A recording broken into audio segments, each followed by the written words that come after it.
ಶ್ರೀ ಗುರುಭ್ಯೋ ನಮಃ ಹರಿ ಓಂ. ಶ್ರೀ ಗುರುಭ್ಯೋ ನಮಃ ಪರಮಗುರುಭ್ಯೋ ನಮಃ. ಶ್ರೀಮದಾಂದಿತ್ಯ ಭಗವತ್ಪದಾಚಾರ್ಯ ಗುರುಭ್ಯೋ ನಮಃ. ವೇದವ್ಯಾಸಾಯ ನಮೋ ನಮಃ. ಓಂ ಜಯತ್ತಜೋ ಅಖಂಡಗುಣೋರ್ಮಂಡಲಃ ತಥೋತಿಥೋ ಜ್ಞಾನಮರೀಚಿಮಾಲಿ ಶ್ರವಕ್ತರಸು ಸಮೋನಿಯಂತ ವ್ಯಾಸಾವತಾರೋ ಹರಿರಾತ್ಮಭಾಸ್ಕರಃ. ಜಯತ್ತಜೋ ಅಕ್ಷೀಣಸುಭಾತ್ಮಬಿಂಬಃ ಸ್ವಚ್ಛರೇಗಾಂಕಿ ರಾಜಿತಸ್ತದೋದಿತಃ ಸ್ವಭಕ್ತಸಂತಾಪದುಷ್ಟಃ ರಾಮಾವತಾರೋ ಹರಿರೇಶ ಚಂದ್ರಮಾಃ. ಜಯತ್ತಜೋ ಸಂಗಾನುಫಲಾನುಭೂರೋ ಗುಣೋಜ್ಜರತ್ನಾಕರ ಆತ್ಮವೈಭವಃ ಸದಾ ಸದಾತ್ಮಜ್ಞಾನಾದಿರಾಪ್ಯಃ ಕೃಷ್ಣಾವತಾರೋ ಹರಿರೇಶ ಸಾಗರಃ. ಕೃಷ್ಣಾಯ ವಾಸುದೇವಾಯ ಹರಯೇ ಪರಮಾತ್ಮನೇ ಪ್ರಣತಕ್ಲೇಶನಾಶಾಯ ಗೋವಿಂದಾಯ ನಮೋ ನಮಃ. ಕೃಷ್ಣಾಯ ಯಾದವೇಂದ್ರಾಯ ಜ್ಞಾನಮುದ್ರಾಯ ಯೋಗಿನೇ ನಾಥಾಯ ರುಕ್ಮಿಣೀಶಾಯ ನಮೋ ವೇದಾಂತ ವೇದಿನೇ. ಹಯಗ್ರೀವ ಹಯಗ್ರೀವ ಹಯಗ್ರೀವ ಇತಿ ಯೋ ವದೇತ್ ತಸ್ಯ ನಿಸರದೇವಾನಿ ಜಗ್ನುಧನ್ಯಾ ಪ್ರವಾದವತ್. ಕಲ್ಯಾಣಾದ್ಭುತಗಾತ್ರಾಯ ಕಾಮಿದಾರ್ಥಪ್ರದಾಯಿನೇ ಶ್ರೀಮದ್ವೆಂಕಟನಾಥಾಯ ಶ್ರೀನಿವಾಸಾಯ ನಮಃ. ಪ್ರಥಮೋ ಹನುಮನ್ನಾಮ ದ್ವಿತೀಯೋ ಭೀಮಯೇವ ಚ ಪೂರ್ಣಪ್ರಜ್ಞಾತಿಥೇಯಸ್ತು ಭಗವತ್ಕಾರ್ಯಸಾಧಕಃ. ಅಭ್ರಮಂ ಪಂಚರಹಿತಂ ಅಜಲಂ ವಿಮಲಂ ಸದಾ ಆನಂದತೀರ್ಥಮಧುಲಂ ಭಜೆ ತಾಪತ್ರಯಾಪಹಂ. ಬುದ್ಧಿರ್ಬಲಂ ಯಶೋಧೈರ್ಯಂ ನಿರ್ಭಯತ್ವಂ ಆರೋಗತ ಅಜಾಠ್ಯಂ ವಾಕ್ಪಟುತ್ವಂ ಚ ಹನುಮಸ್ಮರಣಾತ್ ಭವೇತ್. ಭಕ್ತಾನಾಂ ಮನಸಾಮೋಜಭಾನವೇ ಕಾಮಧೇನವೇ ನಮತಾಂ ಕಲ್ಪತರುವೇ ಶ್ರೀಜಯೇಂದ್ರ ಗುರವೇ ನಮಃ. ಉಷಾಕ್ರಮದೇ ಭಾನುದ್ದೀತಯೇ ವಾದಿಭೀತಯೇ ಆರಾಧಿತ ಶ್ರಿಯಪದಯೇ ಶ್ರೀಂದ್ರೇತೇ ನಮಃ. ದುರ್ವಾದಿತ್ವಾಂತ್ರವೇ ವಿಷ್ಣವೇಂಧೀವರೇಂದವೇ ಶ್ರೀರಾಘವೇಂದ್ರ ಗುರವೇ ನಮೋ ಅತ್ಯಂತ ದಯಾಳವೇ. ಪೂಜ್ಯಾಯ ರಾಘವೇಂದ್ರಾಯ ಸತ್ಯಧರ್ಮರತಾಯ ಚ ಭಜತಾಂ ಕಲ್ಪವೃಕ್ಷಾಯ ನಮತಾಂ ಕಾಮಧೇನವೇ. ಮೂಕೋಪಿ ಯತ್ಪ್ರಸಾದೇನ ಮುಕುಂದಶಯನಾಯತೆ ರಾಜರಾಜಾಯತೆ ರಿಕ್ತಃ ರಾಘವೇಂದ್ರಂ ತಮಾಶ್ರಯೇ.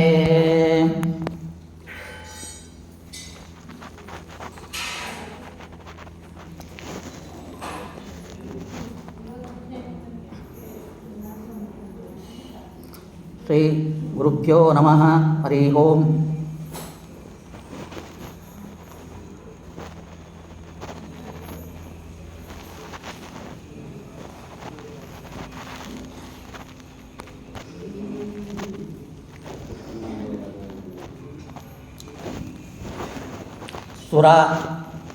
ಸುಧಾಸಾರ ಅರ್ಥ ತತ್ವಜ್ಞಂ ಸುರದ್ರುಮ ಸಮಂ ಸತಾಂ ಸುರಾದಿ ಗುರು ಪ್ರಖ್ಯಂ ಸುಜ್ಞೇನೇಂದ್ರ ಗುರುಂಬದೆ.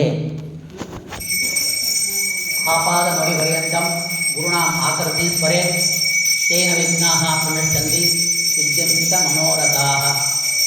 ಶ್ರೀ ಗುರುಭ್ಯೋ ನಮಃ.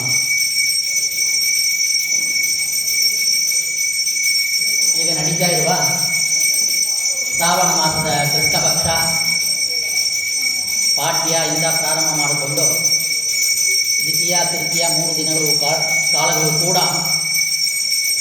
ಅತ್ಯಂತ ದಯಾಳುವಾಗಿರುವ ಮಂತ್ರಾಲಯ ಪ್ರಭುಗಳು ಶ್ರೀ ಶ್ರೀ ರಾಘವೇಂದ್ರ ಗುರುಸಾರ್ವಭೌಮರ ಆರಾಧನೆಯನ್ನು ನೀವೆಲ್ಲ ಸೇರಿ ಮಾಡಿದ್ದೇವೆ. ಈ 3 ದಿನ ಪರ್ವಕಾಲದಲ್ಲಿಯೂ ಕೂಡ ರಾಯರ ಮಹಿಮೆ, ರಾಯರ ಗ್ರಂಥಗಳ ಅನುವಾದಗಳು, ಪ್ರವಚನಗಳು ಎಲ್ಲವೂ ನಡೆದಿದೆ. ಅವರ ಅಷ್ಟೋದಕ, ದಂಡೋದಕ, ತೀರ್ಥಪ್ರಸಾದ ಇವೆಲ್ಲ ಸ್ವೀಕಾರ ಮಾಡಿ ತುಂಬ ನೆಮ್ಮದಿಯಾಗಿ ಒಂದು ಶಾಂತ ರೀತಿಯಲ್ಲಿ ನಮ್ಮ ಮನಸ್ಸು ಇದೆ. ಕಾರಣ ರಾಯರ ಸೇವೆ. ಅದು ರಾಯರ ಮಹಿಮೆ ಎಲ್ಲರಿಗೂ ಗೊತ್ತು. ಒಂದು ಕೂಸು ಹುಟ್ಟಿದೆಂದರೆ ಆ ಕೂಸಿಗೆ ಅದು ಮಾತಾಡೋಕ್ಕೆ ಪ್ರಾರಂಭ ಆಗುವ ಕಾಲಕ್ಕೆ ಆ ಮಗುವನ್ನು ಕರೆದು ಒಂದು ಶ್ಲೋಕ ಹೇಳ್ಕೊಡ್ತಾರೆ. ಎಲ್ಲರೂ ನೋಡಮ್ಮ ಮಗು, ಪೂಜ್ಯಾಯ ರಾಘವೇಂದ್ರಾಯ ಸತ್ಯಧರ್ಮರತಾಯ ಚ ವದದಾಂ ಕಲ್ಪವೃಕ್ಷಾಯ ತೊದಲು ನುಡಿಯಿಂದ ರಾಘವೇಂದ್ರ ಎಂದು ಪ್ರಾರಂಭ ಆಗುತ್ತೆ. ಆ ತಾಯಿ ತಂದೆಗೆ ಎಷ್ಟು ಖುಷಿ ಅಂದರೆ ಅಷ್ಟು ಸಂತೋಷ ಆಗುತ್ತೆ ಆ ಶ್ಲೋಕ ಹೇಳಿದರೆ. ಗುರುಪದೇಶ, ತಾಯಿ ತಂದೆಯೇ ಗುರುಗಳು ಅಂತ ತಂದೆ ತಾಯಿಗಳು ಆ ಭೋಗ ಕೊಡುವ ಮೊಟ್ಟ ಮೊದಲ ಉಪದೇಶ ಗುರು ರಾಘವೇಂದ್ರ ಒಂದು ಶ್ಲೋಕ. ಅದರಲ್ಲಿರುವಂತೆ ಅವರು ಕಲ್ಪವೃಕ್ಷ ಕಾಮಧೇನುವಾಗಿ ಇರೋದನ್ನು ನೋಡಿದ್ದೀವಿ. ನಮ್ಮ ಅನುಭವ ಚಿಕ್ಕ ಬಾಲಕನಿಂದ ಇವತ್ತೋ ನಾಳೆಗೋ ಸಾಯುವ ಒಂದು ಮುದುಕನ ತನಕ ಅಷ್ಟು ಪರ್ಯಂತ ಕೂಡ ಎಲ್ಲರಿಗೂ ಕೂಡ, ಎಲ್ಲ ಸ್ತ್ರೀಗಳು ಪುರುಷರು ಎಲ್ಲರೂ ಕೂಡ ಒಂದು ಅನುಭವ. ಏನು ಅನುಭವ? ಗುರುಗಳು ಖಂಡಿತವಾಗಿದ್ದಾರೆ, ಕಣ್ಣಿಗೆ ನಮಗೆ ಕಾಣಿಲ್ಲ, ಬೃಂದಾವನಸ್ಥರಾಗಿದ್ದಾರೆ. ಅವರು ನಮ್ಮ ಮನೆಯಲ್ಲಿಯೂ ಸದಾ ಒಂದು ಧ್ಯಾನ ಮಾಡುವಾಗ ನಮ್ಮ ಹೃದಯದಲ್ಲಿಯೂ ಮನೆಯಲ್ಲಿಯೂ ಸ್ಮೃತಿಗಾ ಬೃಂದಾವನದಲ್ಲಿಯೂ ಮೂಲ ಬೃಂದಾವನದಲ್ಲಿಯೂ ಕೂಡ ಇರುವ ಒಂದು ಅನುಭವ ಎಲ್ಲರಿಗೂ ಬರುತ್ತೆ. ಭಗವಂತ ಇಲ್ಲ ಅಂತೇಳಿ ಪ್ರಚಾರ ಮಾಡುವ ನಾಸ್ತಿಕರಿಗೂ ಕೂಡ ಗುರುರಾಯರ ವೈಭವವನ್ನು ನೋಡಿ ಎಲ್ಲೋ ಒಂದು ಎಡೆ ಡಮ್ಮು ಒಡಗಳ್ತೆ. ಓ, ಈ ಗುರು ಅನುಭವ ಎಲ್ಲರಿಗೂ ಬರ್ತಾ ಇದೆ. ಅವರ ಫೋಟೋವನ್ನು ನೋಡಿದ್ರು ಸಾಕು, ಅವರಿಗೆ ಒಂಥರ ಆಕರ್ಷಣ ಮೂರ್ತಿಯಾಗಿರ್ತಾರೆ. ಇದು ಎಲ್ಲರಿಗೂ ಒಂದು ಅನುಭವ. ನಾಸ್ತಿಕವಾದ ನಾವೊಂದು ಮನೆಗೆ ಭಿಕ್ಷೆ ಬೇಡಕ್ಕೆ ಹೋಗಿದ್ದೆ, ಮನೆ ಕಟ್ಟುವಾಗ ಅವ್ರು ಲಿಗ್ಗಾಯಿತು. ಅವರು ಬೈದರು, ನೀವು ಒಂದು ನಮ್ಮ ಈಶ್ವರನ ಬೈತೀರಿ, ಅವ್ರು ಸರ್ವೋತ್ಮ ಇಲ್ಲ ಅಂತೀರಿ, ನನಗೆ ಮಾಧ್ವರ್ ಕಂಡ್ರೆ ಆಗೋದಿಲ್ಲ. ಆಮೇಲೆ ಹೋದೆ ಹೊರಗಡೆ. ಅವರು ಏನೋ ನಮ್ಮ ತುಳಸಿ ಬಿಡ್ತಾರಲ್ಲ, ಅವ್ರು ಹೆಂಗಸರು ಇಟ್ಟಿರ್ತಿರು, ಅದೆಲ್ಲ ಬ್ರಾಹ್ಮಣ ಮನೆ ಅಂತಿದ್ದೆ ನಾನು. ಆಮೇಲೆ ಅವ್ರು ಹೇಳಿದ್ರು, ಆದರೆ ನಿಮ್ಮನ್ನು ನೋಡಿದರೆ ರಾಯರ ಮುಖ ನೋಡಿದ್ದರನೇ ಇದೆ. ಅವ್ರು ನೋಡಿ ರಾಯರ ಮುಖ ನೋಡಿದ್ದರನೇ ಇದೆ, ನಾನು ಯಾರಿಗೂ ಬ್ರಾಹ್ಮರಿಗೆ ಕೊಡೋದೇ ಇಲ್ಲ, ಅದು ಮಾಧ್ವರಿಗೆ ಕೊಡೋದೇ ಇಲ್ಲ, ಏನು ಅದು ನೀವು ನಮ್ಮೊಳಗೆ ಬರಬೇಕು. ಇಲ್ಲ ನೀನೇನೋ ತಕ್ಕಂದು ಗೇಟಲ್ಲೇ ನಿಂತು ಇಷ್ಟು ಮಾತಾಡ್ತಾ ಇದ್ದಿ, ಪರವಾಗಿಲ್ಲ, ನಾನು ಏನು ಬ್ರಾಹ್ಮಣ ಮನೆ ಅಂತಿದ್ದೆ. ಆಮೇಲೆ ಒಳಗೆ ಕರೆದು ಹೇಳಿದರು, ನೀವು ಮಾಧ್ವರು ಒಪ್ಪಿಲ್ಲ, ಆದರೆ ನನ್ನ ನೋಡಿ ರಾಯರ ಥರ ಇದೆ ಅಂತ ಯಾಕೆ ಹೇಳಿದ್ರಿ? ಆ ರಾಯರ ಮಾತು ನಿಮ್ಗೆ ಯಾಕೆ ಬಂತು ಹಾಗಂದರೆ? ಅದು ನಮಗೆ ರಾಯರ್ ಅಂದರೆ ಏನೋ ಒಂದು ಖುಷಿ. ಅವರು ಎಲ್ಲರನ್ನೂ ಬರಮಾಡಿಕೊಳ್ತಾರೆ, ಜಾತಿ ಮತ ಭೇದ ಇಲ್ಲ, ಅವರು ಮಠಕ್ಕೆ ಹೋಗ್ತಾರೆ. ನಮ್ಮ ಸಿದ್ಧಾಂತ ಜಾತಿ ಮತ ಇಲ್ಲ, ಎಲ್ಲರೂ ಬಂದು ಕರೆಯೋದು, ಹಿಂಗಾಯ್ತು ಮಠ ಹಾಕಿದ್ರು. ಹಾಗಂತ ಅವ್ರು ಹೇಳಿದ್ರು. ರಾಯರು ಎಲ್ಲರಿಗೂ ಗುರುಗಳಾಗಿ ಇದ್ದಾರೆ ಎಂಬ ಮಾತನ್ನು ಕೇಳಿ ಆಮೇಲೆ ನನಗೆ ದಕ್ಷಿಣ ಕೊಟ್ಟು ಕಳಿಸಿದ್ರು. ಯಾಕೆ ಅವರು ಹಾಗೆ ಹೇಳಿದರು ಅಂತನ್ನುವಾಗ ಹೇಳ್ತಾರೆ, ನರಸಿಂಹ ದೇವರು ಆವಿರ್ಭೂತ ಆಗಿದ್ದಾರೆ, ನರಸಿಂಹದೇವ ಸ್ತೋತ್ರ ಮಾಡಿ ಶಾಂತವನ್ನು ಮಾಡಿದ್ದಾರೆ ಪ್ರಹ್ಲಾದರಾಜರು. ಆಮೇಲೆ ಕರೀತಾರೆ ಮೋಕ್ಷಕ್ಕೆ ಬರಬೇಕು ಹಾಗಂತೇಳಿ. ಆವಾಗ ಪ್ರಹ್ಲಾದರಾಜರು ಪ್ರಹ್ಲಾದರಾಜರನ್ನು ಅವರ ಫ್ರೆಂಡೆಲ್ಲ ಅಸುರ ಇವನಲ್ಲಿ ಹುಟ್ಟಿರ್ತಾರೆ, ಪ್ರಾಪ್ತವಶಾತ್ತು ಉತ್ತಮ ಬಾಲಕರು ಇರ್ತಾರೆ. ಅವರನ್ನೆಲ್ಲ ನೋಡಿ, ಇವರೆಲ್ಲ ಯಾರು ಅಂತ ನಿನ್ನ ಬಗ್ಗೆ ಗೊತ್ತಿಲ್ಲ, ನಿನ್ನ ಬಗ್ಗೆ ಗೊತ್ತಿದ್ದರೆ ಮಾತ್ರ ನೀ ಸರ್ವೋತ್ತಮತ್ವ ಯಾರಿಗೆ ಗೊತ್ತಿದೆಯೋ ಆ ಜ್ಞಾನ ಇವರಿಗೆ ಮಾತ್ರ ಮೋಕ್ಷ.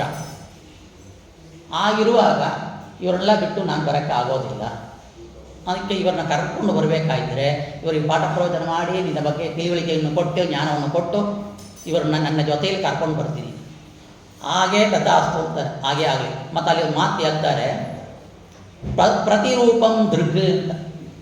ಪ್ರತಿರೂಪಂ ದೃಗ್ ಅಂದರೆ ರಾಘವೇಂದ್ರ ಪ್ರಹ್ಲಾದರಾಜರು. ಆವಾಗ ಪ್ರಹ್ಲಾದರಾಜರನ್ನು ಯಾರು ಅವರ ಶಿಷ್ಯರಾಗಿ ಮಾಡ್ತಾರೋ ಅವರ ಶಿಷ್ಯ ಪರಂಪರೆ ಎಲ್ಲರಿಗೂ ಕೂಡ ನೀನು ಬಿಂಬರೂಪವಾಗಿರು. ಸರ್ವ ಹಿರುತ್ಕಮಲದಲ್ಲಿ ವಾಸವಾಗಿರೋದು ಬಿಂಬರೂಪ ಭಗವಂತ, ಅದು ಮುಖ್ಯ ಪ್ರತಿಮೆ ಪ್ರಾಜ್ಞರೂಪಿ ಭಗವಂತ. ಆಮೇಲೆ ವಾಯು ದೇವರು, ಬ್ರಹ್ಮದೇವರು, ಯಾರು ಗುರುಗಳು ಆ ರೀತಿಯಲ್ಲಿ ಬರುತ್ತೆ. ಅಮುಖ್ಯವಾಗಿ ಪ್ರತಿಬಿಂಬ ನಮ್ಮ ತಂದೆ. ಆದರೆ ಗುರುಗಳಲ್ಲಿ ನಮಗೆ ಪ್ರತಿರೂಪಂ ಬಿಂಬರೂಪವಾಗಿ ಇರುವಂತೆಯಲ್ಲಿ ನರಸಿಂಹದೇವರು ಯಾರಿಗೆ ವರವನ್ನು ಕೊಟ್ಟರೋ ಆ ರೀತಿಯಲ್ಲಿ ಇರೋದ್ರಿಂದ ರಾಯರು ನಮಗೆ ಬಿಂಬರೂಪ, ಅವರು ಪ್ರತಿಬಿಂಬವಾಗಿ ನಾನಿದ್ದೀನಿ ಅಂತ ಒಂದು ಅನುಸಂಧಾನ ಮಾಡಿಕೊಳ್ಬೇಕು. ಪ್ರಮಾಣ ಎಲ್ಲಿದೆ ಅಂದರೆ ಭಾಗವತದಲ್ಲಿಯೂ ಇದೆ, ನರಸಿಂಹ ಪುರಾಣದಲ್ಲಿಯೂ ಬರ್ತಾ ಇದೆ ಈ ವಾಕ್ಯ. ಆ ರೀತಿಯಲ್ಲಿ ಅವರ ಪ್ರತಿಬಿಂಬವಾಗಿರೋದ್ರಿಂದವೇ ನೀವು ರಾಯರ ಥರ ಇದ್ದೀರಿ ಹಾಗಂತ ಹೇಳ್ತಾರೆ ಮಾತುರನ್ನು ನೋಡಿ. ಈ ರೀತಿಯಲ್ಲಿ ರಾಯರು ಬಿಂಬರೂಪವಾಗಿರೋದ್ರಿಂದ ಪ್ರತಿಯೊಂದು ಕರ್ಮಗಳನ್ನು ಕೂಡ ನಾವು ರಾಯರ ಮುಖೇನ, ಭಾರತೀಯರ ಮುಖ್ಯ ಪ್ರಾಣದೇವರ ಮುಖೇನ ನಾವು ಪರಮಾತ್ಮನಲ್ಲಿ ಕರ್ಮವನ್ನು ಒಪ್ಪಿಸಬೇಕಾಗುತ್ತೆ. ಇದು ಕಲಿಯುಗ, ಅಧರ್ಮ ಹೆಚ್ಚು ಬರ್ತಾ ಇದೆ. ಕೃಷ್ಣಾಚಾರ್ಯ ಶ್ರೀಕೃಷ್ಣ ಪರಮಾತ್ಮ ಭಗವದ್ಗೀತೆಯಲ್ಲಿ ಹೇಳಿದ್ದಾನೆ, ಯಥಾ ಯದಿ ಧರ್ಮಸ್ಯ ಗ್ಲಾನಿರ್ಭವತು ಭಾರತ ಅಬುದ್ಧಾಯ ಧರ್ಮಸ್ಯ ಮಮಾತ್ಮಾನಂ ಸೃಜಾಮ್ಯಹಂ. ನನ್ನ ಆತ್ಮವನ್ನು ಸೃಷ್ಟಿ ಮಾಡಿಕೊಳ್ತೇನೆ. ಯಾವಾಗ ಯಥಾ ಯಾವ ಕಾಲಕ್ಕೆ ಧರ್ಮ ನಶಿಸಿ ಹೋಗುತ್ತೋ, ಆ ಅಧರ್ಮ ಹೆಚ್ಚು ಕಾಣುತ್ತೋ, ಆವಾಗ ನನ್ನ ಆತ್ಮವನ್ನು, ನನ್ನನ್ನು ನಾನು ಒಂದು ರೂಪದಲ್ಲಿ ಸೃಷ್ಟಿ ಮಾಡಿಕೊಂಡು ಧರ್ಮವನ್ನು ಸ್ಥಾಪನೆ ಮಾಡ್ತೀನಿ ಅಂತ. ಕಲಿಯುಗ ಇವಾಗ ನಡೀತಾ ಇರೋದು 5,000 ಚಕ್ರ ವರ್ಷಗಳು. ದ್ವಾಪರ ಮುಗಿದು 5,200-300 ಚಕ್ರ ಬರ್ತಾ ಇದೆ. ಇವಾಗ ಈ ಕಾಲಕ್ಕೆ ನಾವು ನೋಡ್ತಾ ಇದ್ದೀವಿ, ದಿನ ಬೆಳಗಾದರೆ ಗಲಾಟೆಗಳು, ಅತ್ಯಾಚಾರಗಳು, ಸ್ತ್ರೀಗಳ ಮೇಲೆ ಸಣ್ಣ ಸಣ್ಣ ವಿಷಯಕ್ಕೆ ಕೊಲೆ ಆಗೋದು,